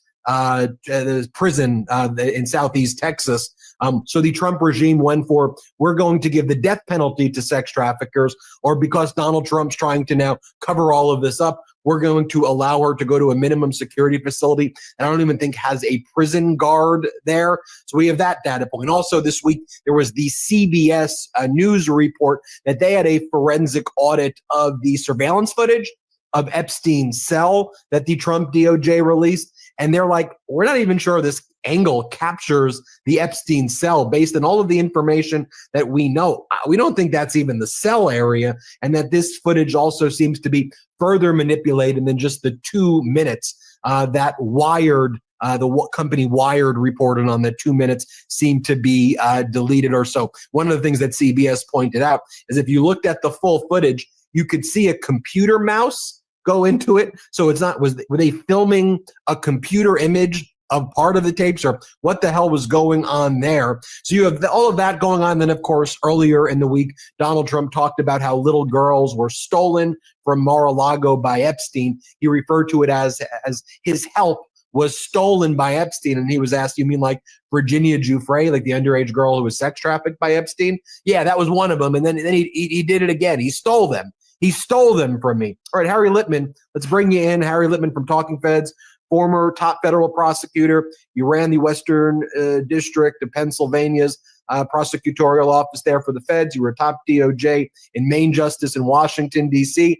I mean, these redactions of Trump's name combined with Ghislaine Maxwell being moved to this facility in Southeast Texas with like no guard, and she had to get the exemption. And then you add on top of it the additional information about this surveillance footage. Whatever's in these files must be horrific, number one. Number two, though, Harry, this is bad stuff. And to me, the question is, and I guess Trump has absolute immunity, but what about all these other people out there? I mean, this looks to me, I won't go there yet, but very wrong, we'll just say for now. What are you seeing, Harry? Yeah, well, the thing you mentioned at the end is there's some criminal conspiracy afoot to obstruct justice. Everything about this, Ben, is so weird. And I mean so weird by Trump standards, so weird by DOJ standards. It's off the charts, and it's not a surprise that everything they're doing is not doing much to slake the curiosity of all the people who want to know what was going on. Let me start with Maxwell. It's something I know a fair bit about. This, when you deal with federal prisoners for whatever reason, it's basically their first request. Get me into one of these nice facilities. They call them club feds that I've heard about. And Maxwell from the start has been complaining about where she is housed. But as you say, I mean, I've actually dealt with requests, and it's something that first can be done completely within DOJ. Nobody has to ask anyone. You reach out to the Bureau of Prisons. But in this case, because she is a convicted sex offender, she's just not eligible, period, to be in a so-called minimum security prison as opposed to maximum and low. They could have transferred her to low. Minimum is just against the rules. Her offense level is too high unless the head of the BOP signs off. Now, the chances that just by coincidence, the head of the BOP said, why don't we transfer this notorious inmate to the relatively cushy confines of Club Fed? Zero are those chances. Even if they were asked to consider it, she is a radioactive prisoner, and everyone knows it. So I think, even though it's circumstantial, the circumstances are close to airtight, that this is a perk for an early return for her presumably favorable testimony toward Trump. Who knows what she could be induced to say? And of course, the Deputy Attorney General of the United States himself went to interview her, possibly without anyone there. So it's just, he's certainly playing it safe that nothing will get out. But is she already indicating, I can say that Trump was there, but they knew each other, but they, contrary to what many other witnesses are now coming forward and saying, they weren't so palsy. There's no way to construe this other than a perk, a gift, probably something that Maxwell asked for very first thing. It is the, if you're going to be a federal prisoner, this is definitely where you want to be serving. Club Fed is a little bit of a, I'd say exaggeration. I've been to minimum security prisons, but they look, not that different from college dorms, just as you say. So this is probably her dearest wish, and it had to have been through the good offices of the Deputy Attorney General, and that had to have been a kind of down payment for services rendered, and that had to have been services rendered to Donald Trump, the person, not the United States, which is the only business that the Deputy Attorney General should be pursuing. So dirty business for sure. All right.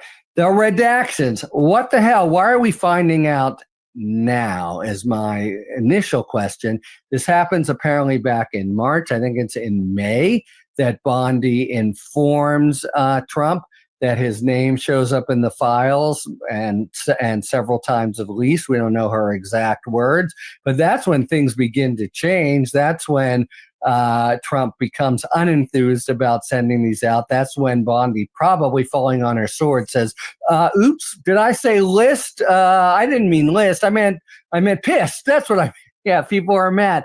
It's never been a persuasive explanation. And now, what the hell? It's apparently, the FOIA crowd that's doing this.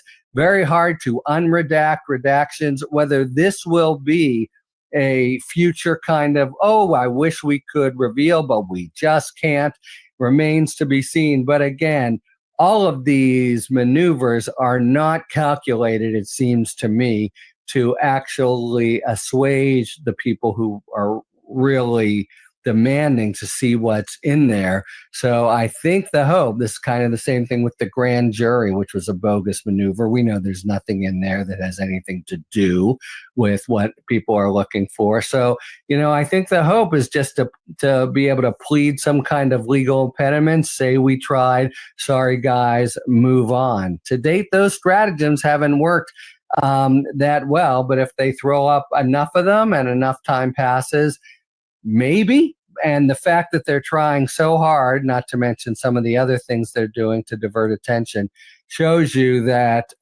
they certainly are worried about political or legal or both fallout from these files, and really the situation's been bungled pretty badly. And of course, what they're doing has everything to do with what they know themselves about what the files will reveal. But the mess gets messier and then gets messier still.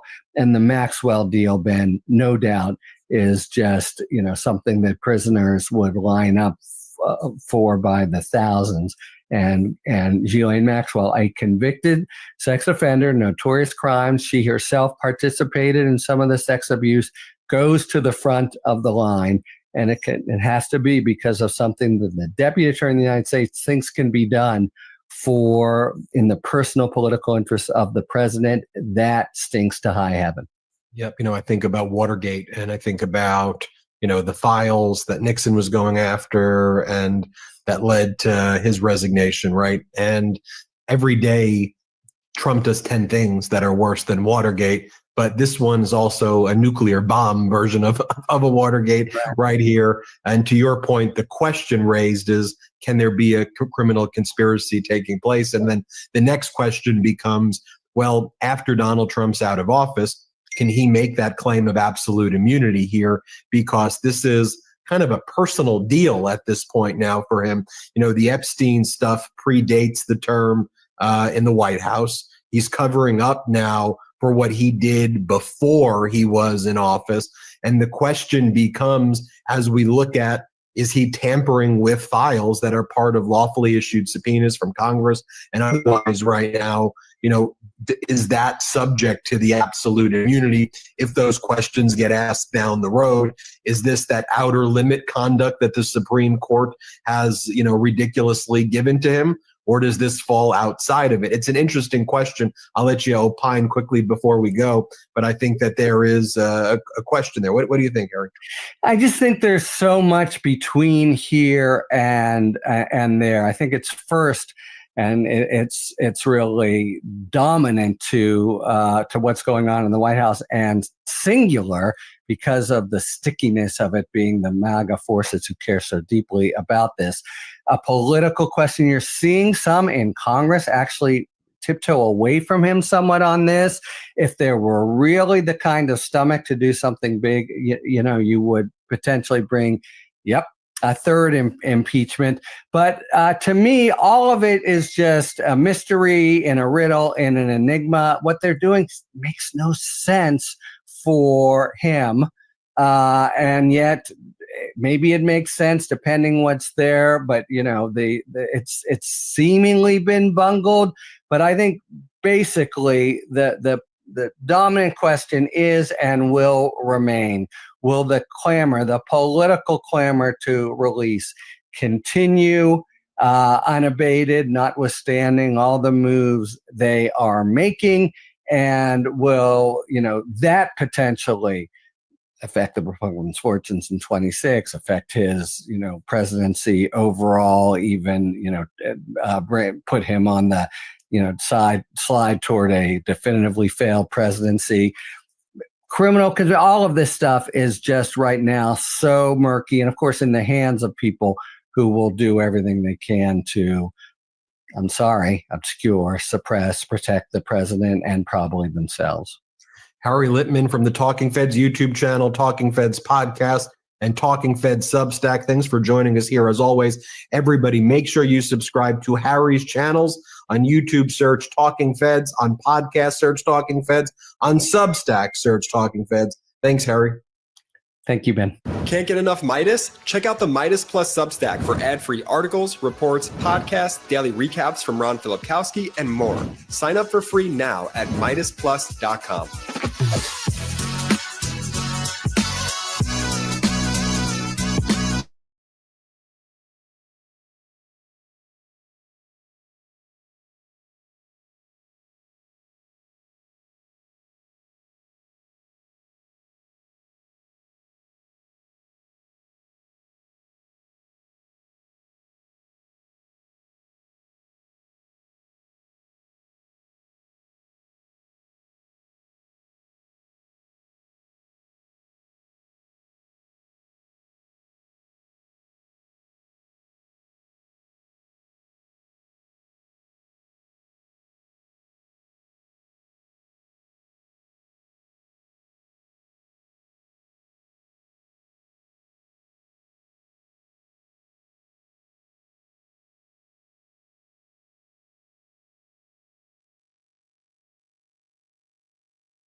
Hey, everybody. Welcome to another episode of the podcast. Okay, this one, I got to take you back in time just a little bit, back to 2006. There is a website that you can only find on the Wayback Machine. Some of these photos that I'm going to have in here are from that website. But when Epstein and all of it went down in 2019, it was basically about the time that he died. They took down the website. They took down all the photos because the photos, they're just, when you think about the circumstances, it just seems bad. But there was an article that was written for this thing in Ecuador, and it's called MC Squared Rocks Keto, as in Keto, Ecuador. And this is from the article. You have to hand this much to McSquared's Jean-Luc Brunell. He's certainly living out that Frank Sinatra anthem, My Way to the Hilt. Choosing to fly in 47 girls from around the world, plus their agents and the MC Squared support staff to Quito, Ecuador, is the epitome of off-the-beaten fashion track. But as it usually does, the unorthodox worked beautifully for Mr. Brunell with the quality of the girls in the Models New Generation competition, signaling a major resurgence for the MC² stable. Eastern Europe and Russia is still pouring out the runway perfect girls right this minute, but there were quite a few pleasant surprises from the Scandinavian territories as well as the Dominican Republic.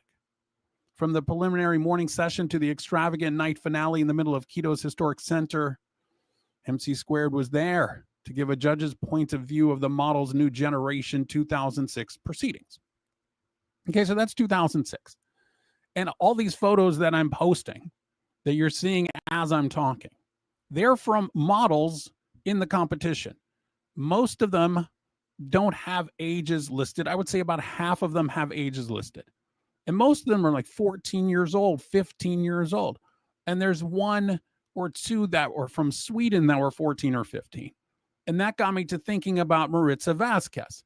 Maritza Vasquez was the accountant for Jean-Luc Brunell for MC². And she did give a deposition way back in the day, which I'm going to talk about in a second.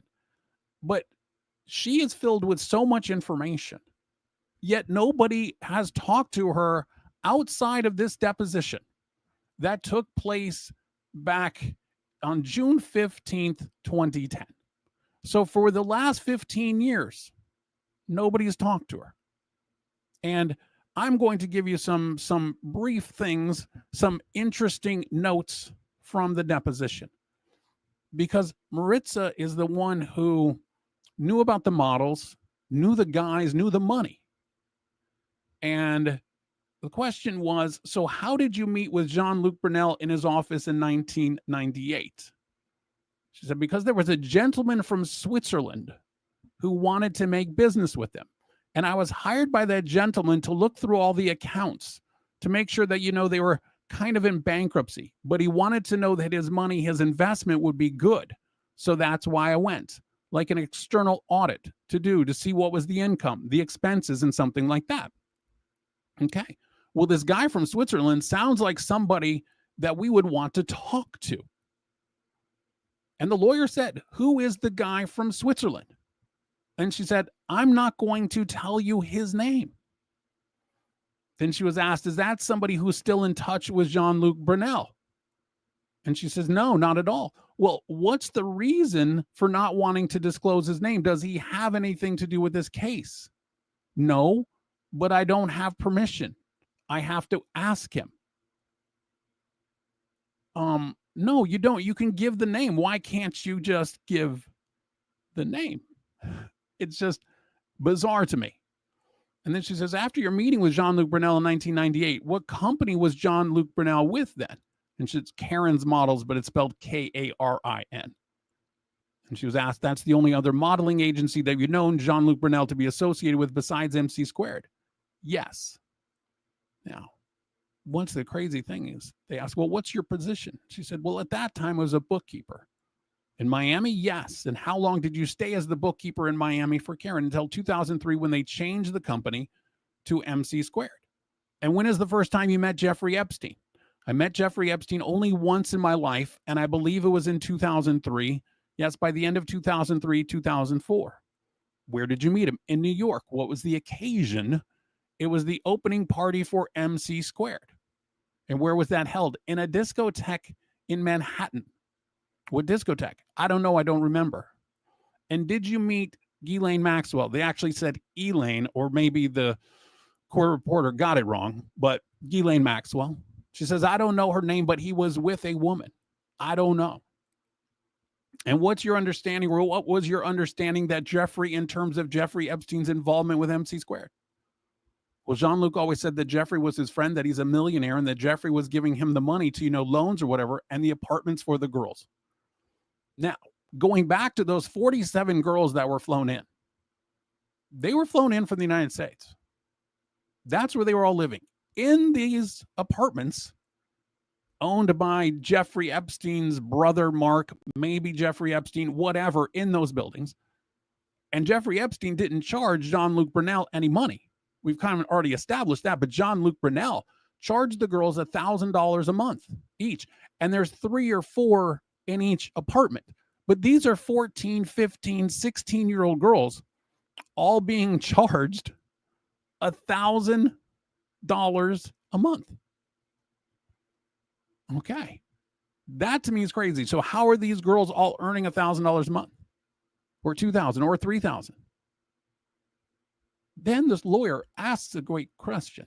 What are the names of the models that were staying there that you remember? She says, well, most of them, at that time when I was there, all the little girls, Mohini maybe, I don't know. This was in 2000 something. I don't recall all the names, but there is a list that you can get it from the office in New York. And the attorney's like, a list? She says, yeah, they have a list of models that were staying in those apartments. Well, if I were to request it from the office in New York, what would I ask for? For the models apartment list, chargeback for models apartments. Chargeback. Yeah, because Jeffrey Epstein never charged Jean-Luc for rent, but Jean-Luc was charging rent to the girls. Well, how do you know that he was charging? Because I was doing the statements. Oh, okay. Then here's an interesting thing for you. So in addition to his financial guarantor and the line of credit of $1 million, because no bank was going to give Jean-Luc Brunell $1 million, so they wanted a guarantor, so they wanted Jeffrey Epstein. So what other involvement are you aware of that Jeffrey Epstein had with MC Squared and or the apartments at 301 East 66th Street where the models lived? And this is her answer. They were planning on buying or associating with a girl in France for a company. They were planning to do a company. And actually, I gave the paper to Mr. Sean Connolly, which is an actual paper that came from the office from Jeffrey Epstein, that he was giving instructions to Jean-Luc saying that he wanted to have the same contracts as, what's his name, of Donald Trump, and that he wanted to have the same kind of benefits for the scouters. So he was giving instructions to Jean-Luc on what to do, there's a woman in Paris, I don't recall her name, Freelit, I believe it was, and they were the three of them trying to do a new company, but then everything was like on zero and they never ever did it together. Interesting. So was it because they're trying to, like, Trump's modeling, agency that he had, the one that Paris Hilton was a part of, is that the same kind of contracts they wanted? Then the question was asked, did you also have something to do with the visas that were prepared for the girls that were working? Yes. I was providing the names to the attorney. His name is Luis Font. He was doing the visas here in Miami. There was another, Valenzuela, was handling directly the visas in New York. And only when she had problems, she hired another attorney. I don't know the name of the attorney in New York, but Luis Font is the one at the time, the attorney handling the visas for Miami. Well, maybe we need to ask Luis Font some questions. Maybe we need to ask whoever this Valenzuela person some questions. How come we haven't asked them any questions? Do you remember doing the visa for Nadia Marcinkova? No, that was done in New York by Eve Valenzuela. Oh, knew it right off the top of her head that Nadia Marcinikova's visa was not done in that office. And the question was, and Nadia's visa that you specifically remember being done, right? Yeah, I remember that because at one point, I believe, one of the renovations of her visa, something happened.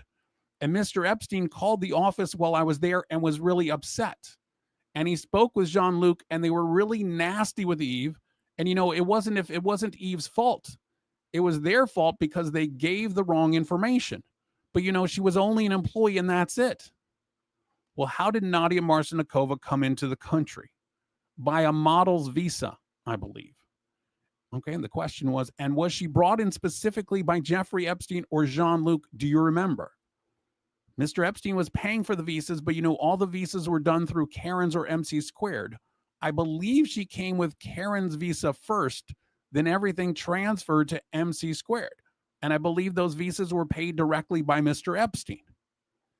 So Epstein is paying for all of these visas, for all of these dozens of 14 and 15 and 16-year-olds, and then transporting them to South America on his jet and flying them all over. The question was, how old was Nadia Marcinkova when she first came? I don't know. I wasn't in New York at the time because I know she came prior to me getting involved in New York. And you were involved in New York in 2003. Yes. So she came in sometime before that. I believe so. Have you ever met her? No. At some point in time, you drove several girls or a number of girls over to Jeffrey Epstein's house, correct? Not me. Jean-Luc directly took them. I was making the arrangements to get a limousine or a car, and Jean-Luc himself was driving the girls to his house because he was having a party and there were supposed to be girls. Well, which girls did he drive over there? Well, one time I know he went with Mohini with what's her name, 4 girls from Brazil from the same agency. Mohini's one of them because I remember her name. Okay. I'm going to skip some questions and I'm going to get to this one because they talk about different models. At the time when they began, how old were they, do you believe? Do you remember? She said, I believe Mohini was like 14 or 15. And there was a girl named Juliana who was 13 or 14. So much more to discuss, but how come we're not talking to Maritza? This woman is a font of information. What about these visas? And how did they get visas? Just because they have a model visa to get to the U.S. What kind of visa did they get to travel to Quito, Ecuador? And why are we taking them all the way from U.S. all the way to Quito, Ecuador? Interesting questions. All right, you guys. I will talk to you later.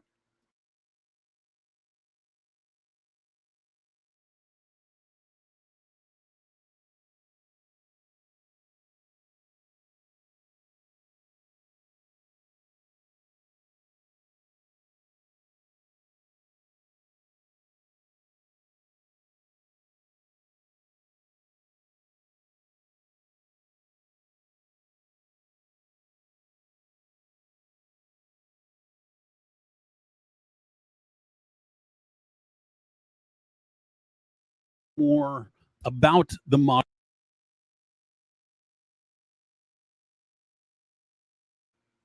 Hey, everybody. Oh, welcome to another episode of the podcast. I thought we'd talk a little bit more about the modeling situation, and specifically Jean-Luc Brunell.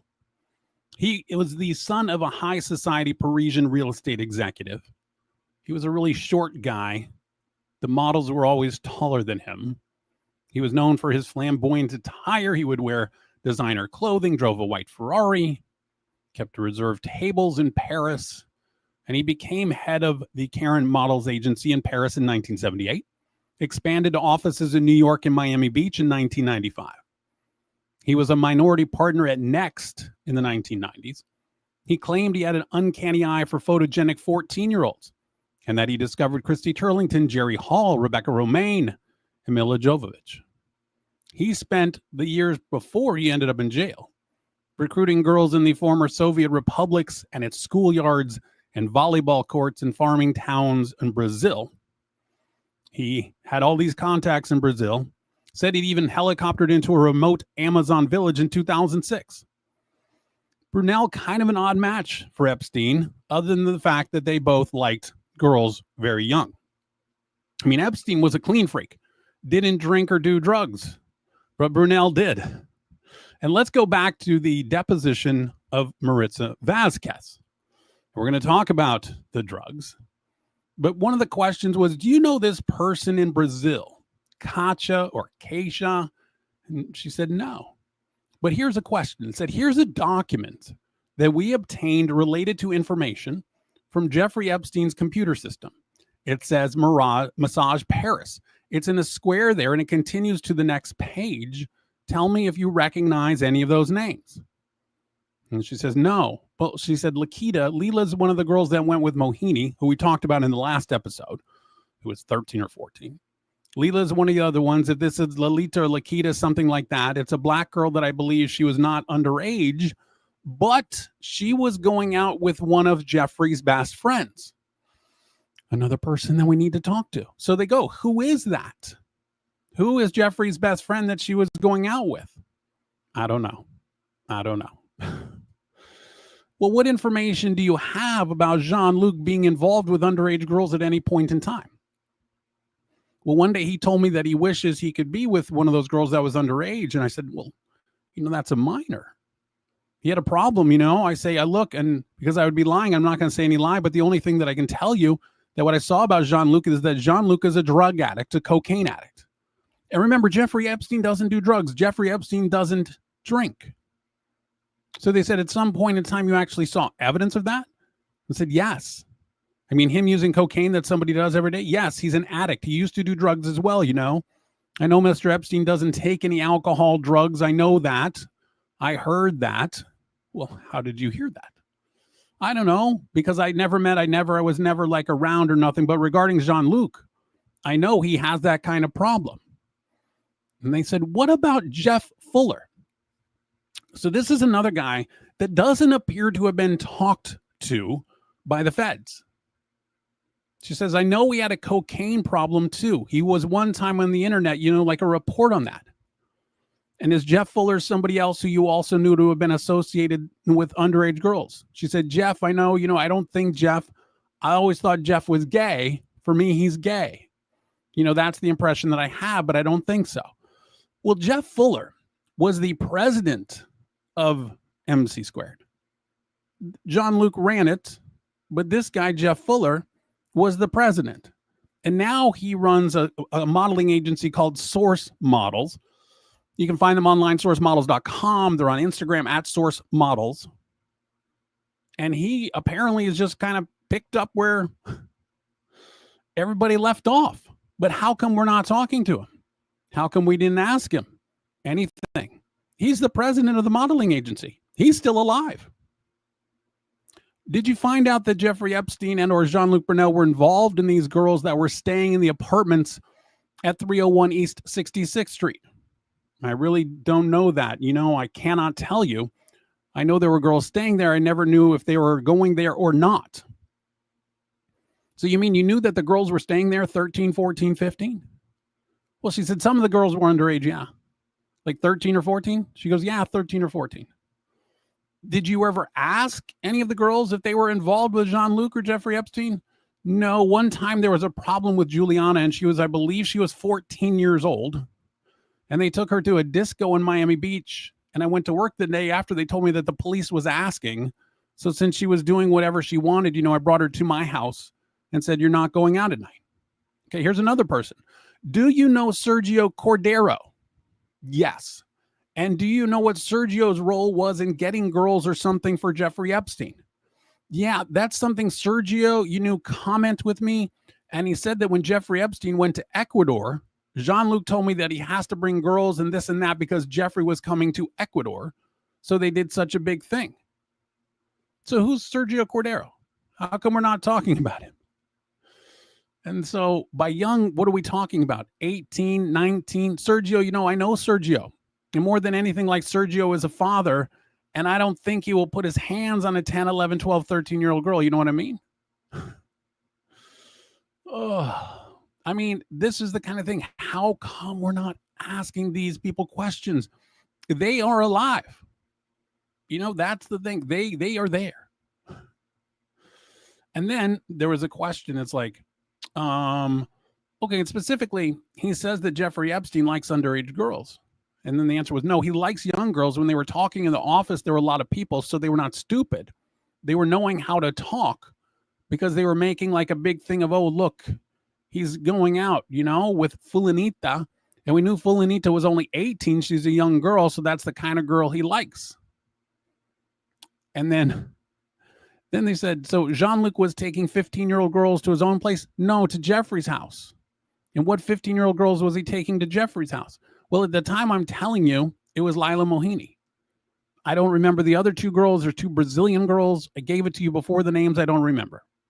Do you know Leslie Groff? No. And for you guys, Leslie Groff is one of the 4 women that was given a non-prosecution agreement back in 2007, along with Sarah Kellen, Ghislaine, and others. So she says no. Do you know Khalid Mohammed? Now, this is a tough one because Khalid Mohammed is somebody that I have tried to investigate, because if you Google Khalid Mohammed, what are you going to get? You're going to get the 9/11 attacker, right? You're going to get the mastermind. That's who you're going to get. But she says, yes, I know him. What did he do? He was a scouter and a booker. Scouter, what does that mean? Person looking for models.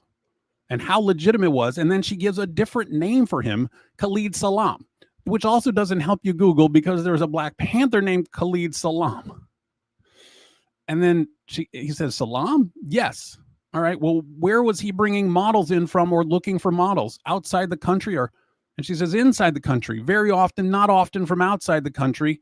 No, from inside. Don't you think we'd like to talk to Khalid Salam? I just think that that's something that should be done. Now, one of the other things is that Brunell would, fly with Epstein. He flew on Epstein's private jet 25 times between 1998 and 2005. He visited Epstein in the Palm Beach County Jail in 2008 and 2009 when Epstein was serving the 13-month sentence. He phoned Epstein regularly. And 2 2005 handwritten message pad notes taken by Epstein's assistants that police found in Epstein's trash provide a snapshot of their dialogue. In the first, Brunell relayed that he has a teacher for you to teach you how to speak Russian. She is 2 times 8 years old, not blonde. Lessons are free, and you can have first today if you call. Apparently referring to a 16-year-old Russian girl. In the other marked by the message takers from Brunell, he boasted that he just did a good one. 18 years, she spoke to me and said, I love Jeffrey. Now, Virginia Giuffre said that Epstein and Brunell made promises to a lot of young foreign girls, primarily from South America and Eastern Europe. She said the modeling agency was the perfect vehicle for Epstein to get more victims. And Virginia said that she was forced to have sex many times with Jean-Luc. She said that Jean-Luc was Jeffrey's main supplier of girls from other countries. He once sent Jeffrey 3 12-year-olds as a birthday present. I was sick about that, and Jeffrey just said, don't worry, their parents would have been paid very well. This is the kind of thing. Now, Virginia obviously is no longer with us, but there's so much that could be done here. Now, we talked about the visas a little bit in the last episode. But this attorney who was questioning Maritza went back around and did it again. And said, the last time we talked, I've just the investigative report, which basically was just typed up from the things that you said. It was written that Ms. Vasquez advised that she herself submitted the documents to renew Nadia's foreign visa on at least 2 occasions. And she says, no, it's not me. It was Evelyn Valenzuela. I never did her visa. That visa was done by Evelyn in New York. Well, when is the first time that you learned that Nadia Marcinkova was involved with Jeffrey Epstein? I believe in 2007 after I was out of the company. You didn't know when you were in the company they were involved? No. Now, the reason she had to leave the company is this Jeff Fuller guy accused her of embezzlement, called in the feds. She was sentenced to 1 year of house arrest and 20 years of probation. But Jean-Luc Brunell said that Maritza had access to the funds and was allowed to use them.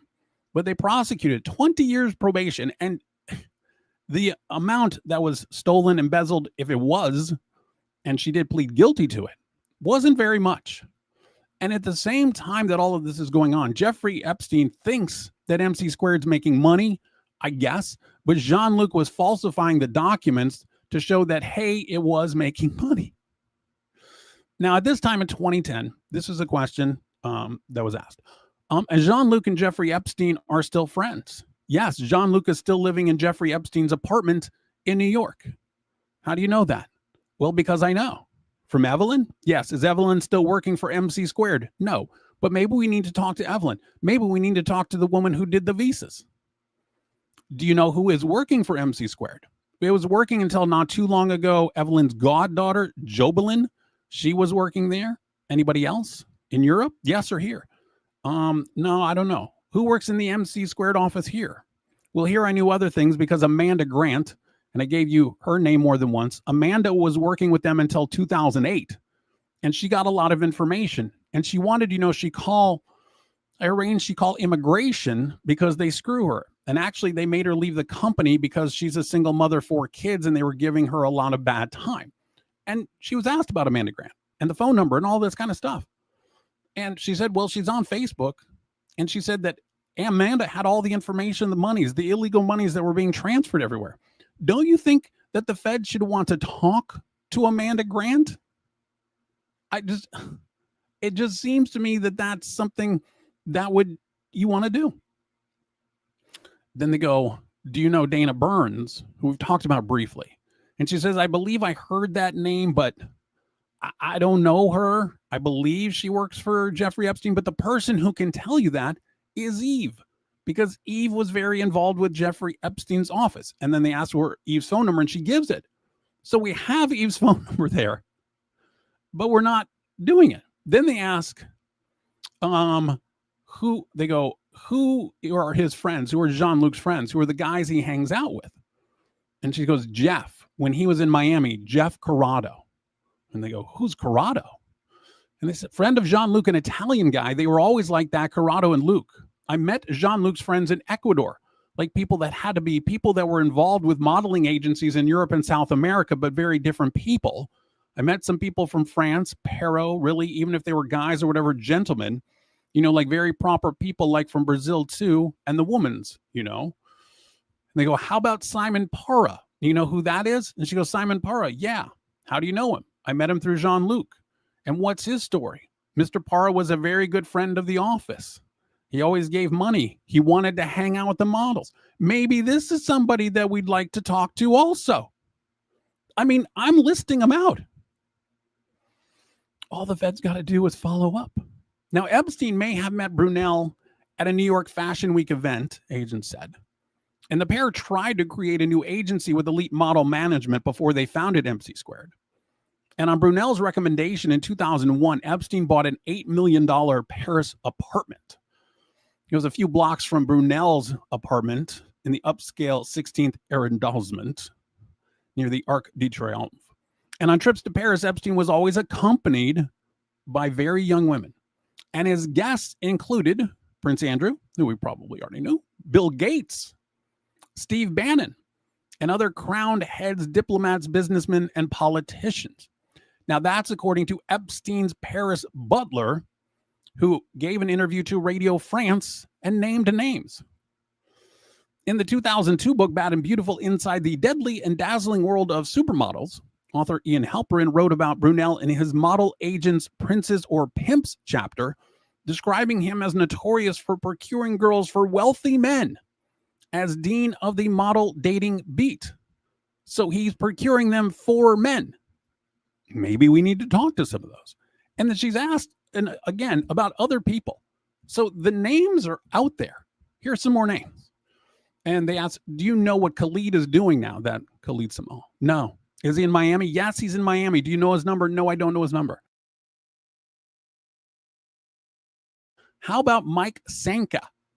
Well, Michael Sanka, he's in California. What did he do? He represents, he's like a manager. How about Arnaud Brunel? He's Jean-Luc's brother. Is here in Miami? No. Where is he? France. Has he ever been in Miami? Yes. And then it's just so many people. And do you know this guy, Etienne? She goes, Etienne Rao. He was another partner of Jean-Luc's and Karen's, another gentleman, another real good person. Actually, Jean-Luc screwed him and he took him out from Karen's. He closed Karen's here in Miami without Mr. Etienne's knowledge. And if we talk to Etienne, he would not have nice things to say about Jean-Luc. No, not at all. What about, and then she goes, Ruth. And they go, who's that? She has all these names. And she says, Ruth, the other lady in Paris, it's the same thing. She will tell you everything. How do you spell her name? I don't know her name. Her last name, I don't know. Her name is Ruth. Like he came from Paris because if he stayed in Paris, he had to pay taxes and stuff. And then she was asked, do you know how he and Jeffrey Epstein became friends? No. Or why they became friends? No. I mean, other than underage girls, what else do they two have in common? That's the only thing I believe. And it's very, like I saw Mr. Epstein once in a gym in a church, very simple. And you see Jean-Luc in the same place. And you see Jean-Luc with the Prada pants and with Gucci t-shirt and Dolce & Gabbana sunglasses. It's like two different characters. How many girls at one time would MC Squared have under them? A lot, like over 200 or 300. 300 girls. And they weren't booking them. They were exchanging them, transporting them. That's the kind of thing they were doing. All right, you guys, that is it for this one. I will talk to you later.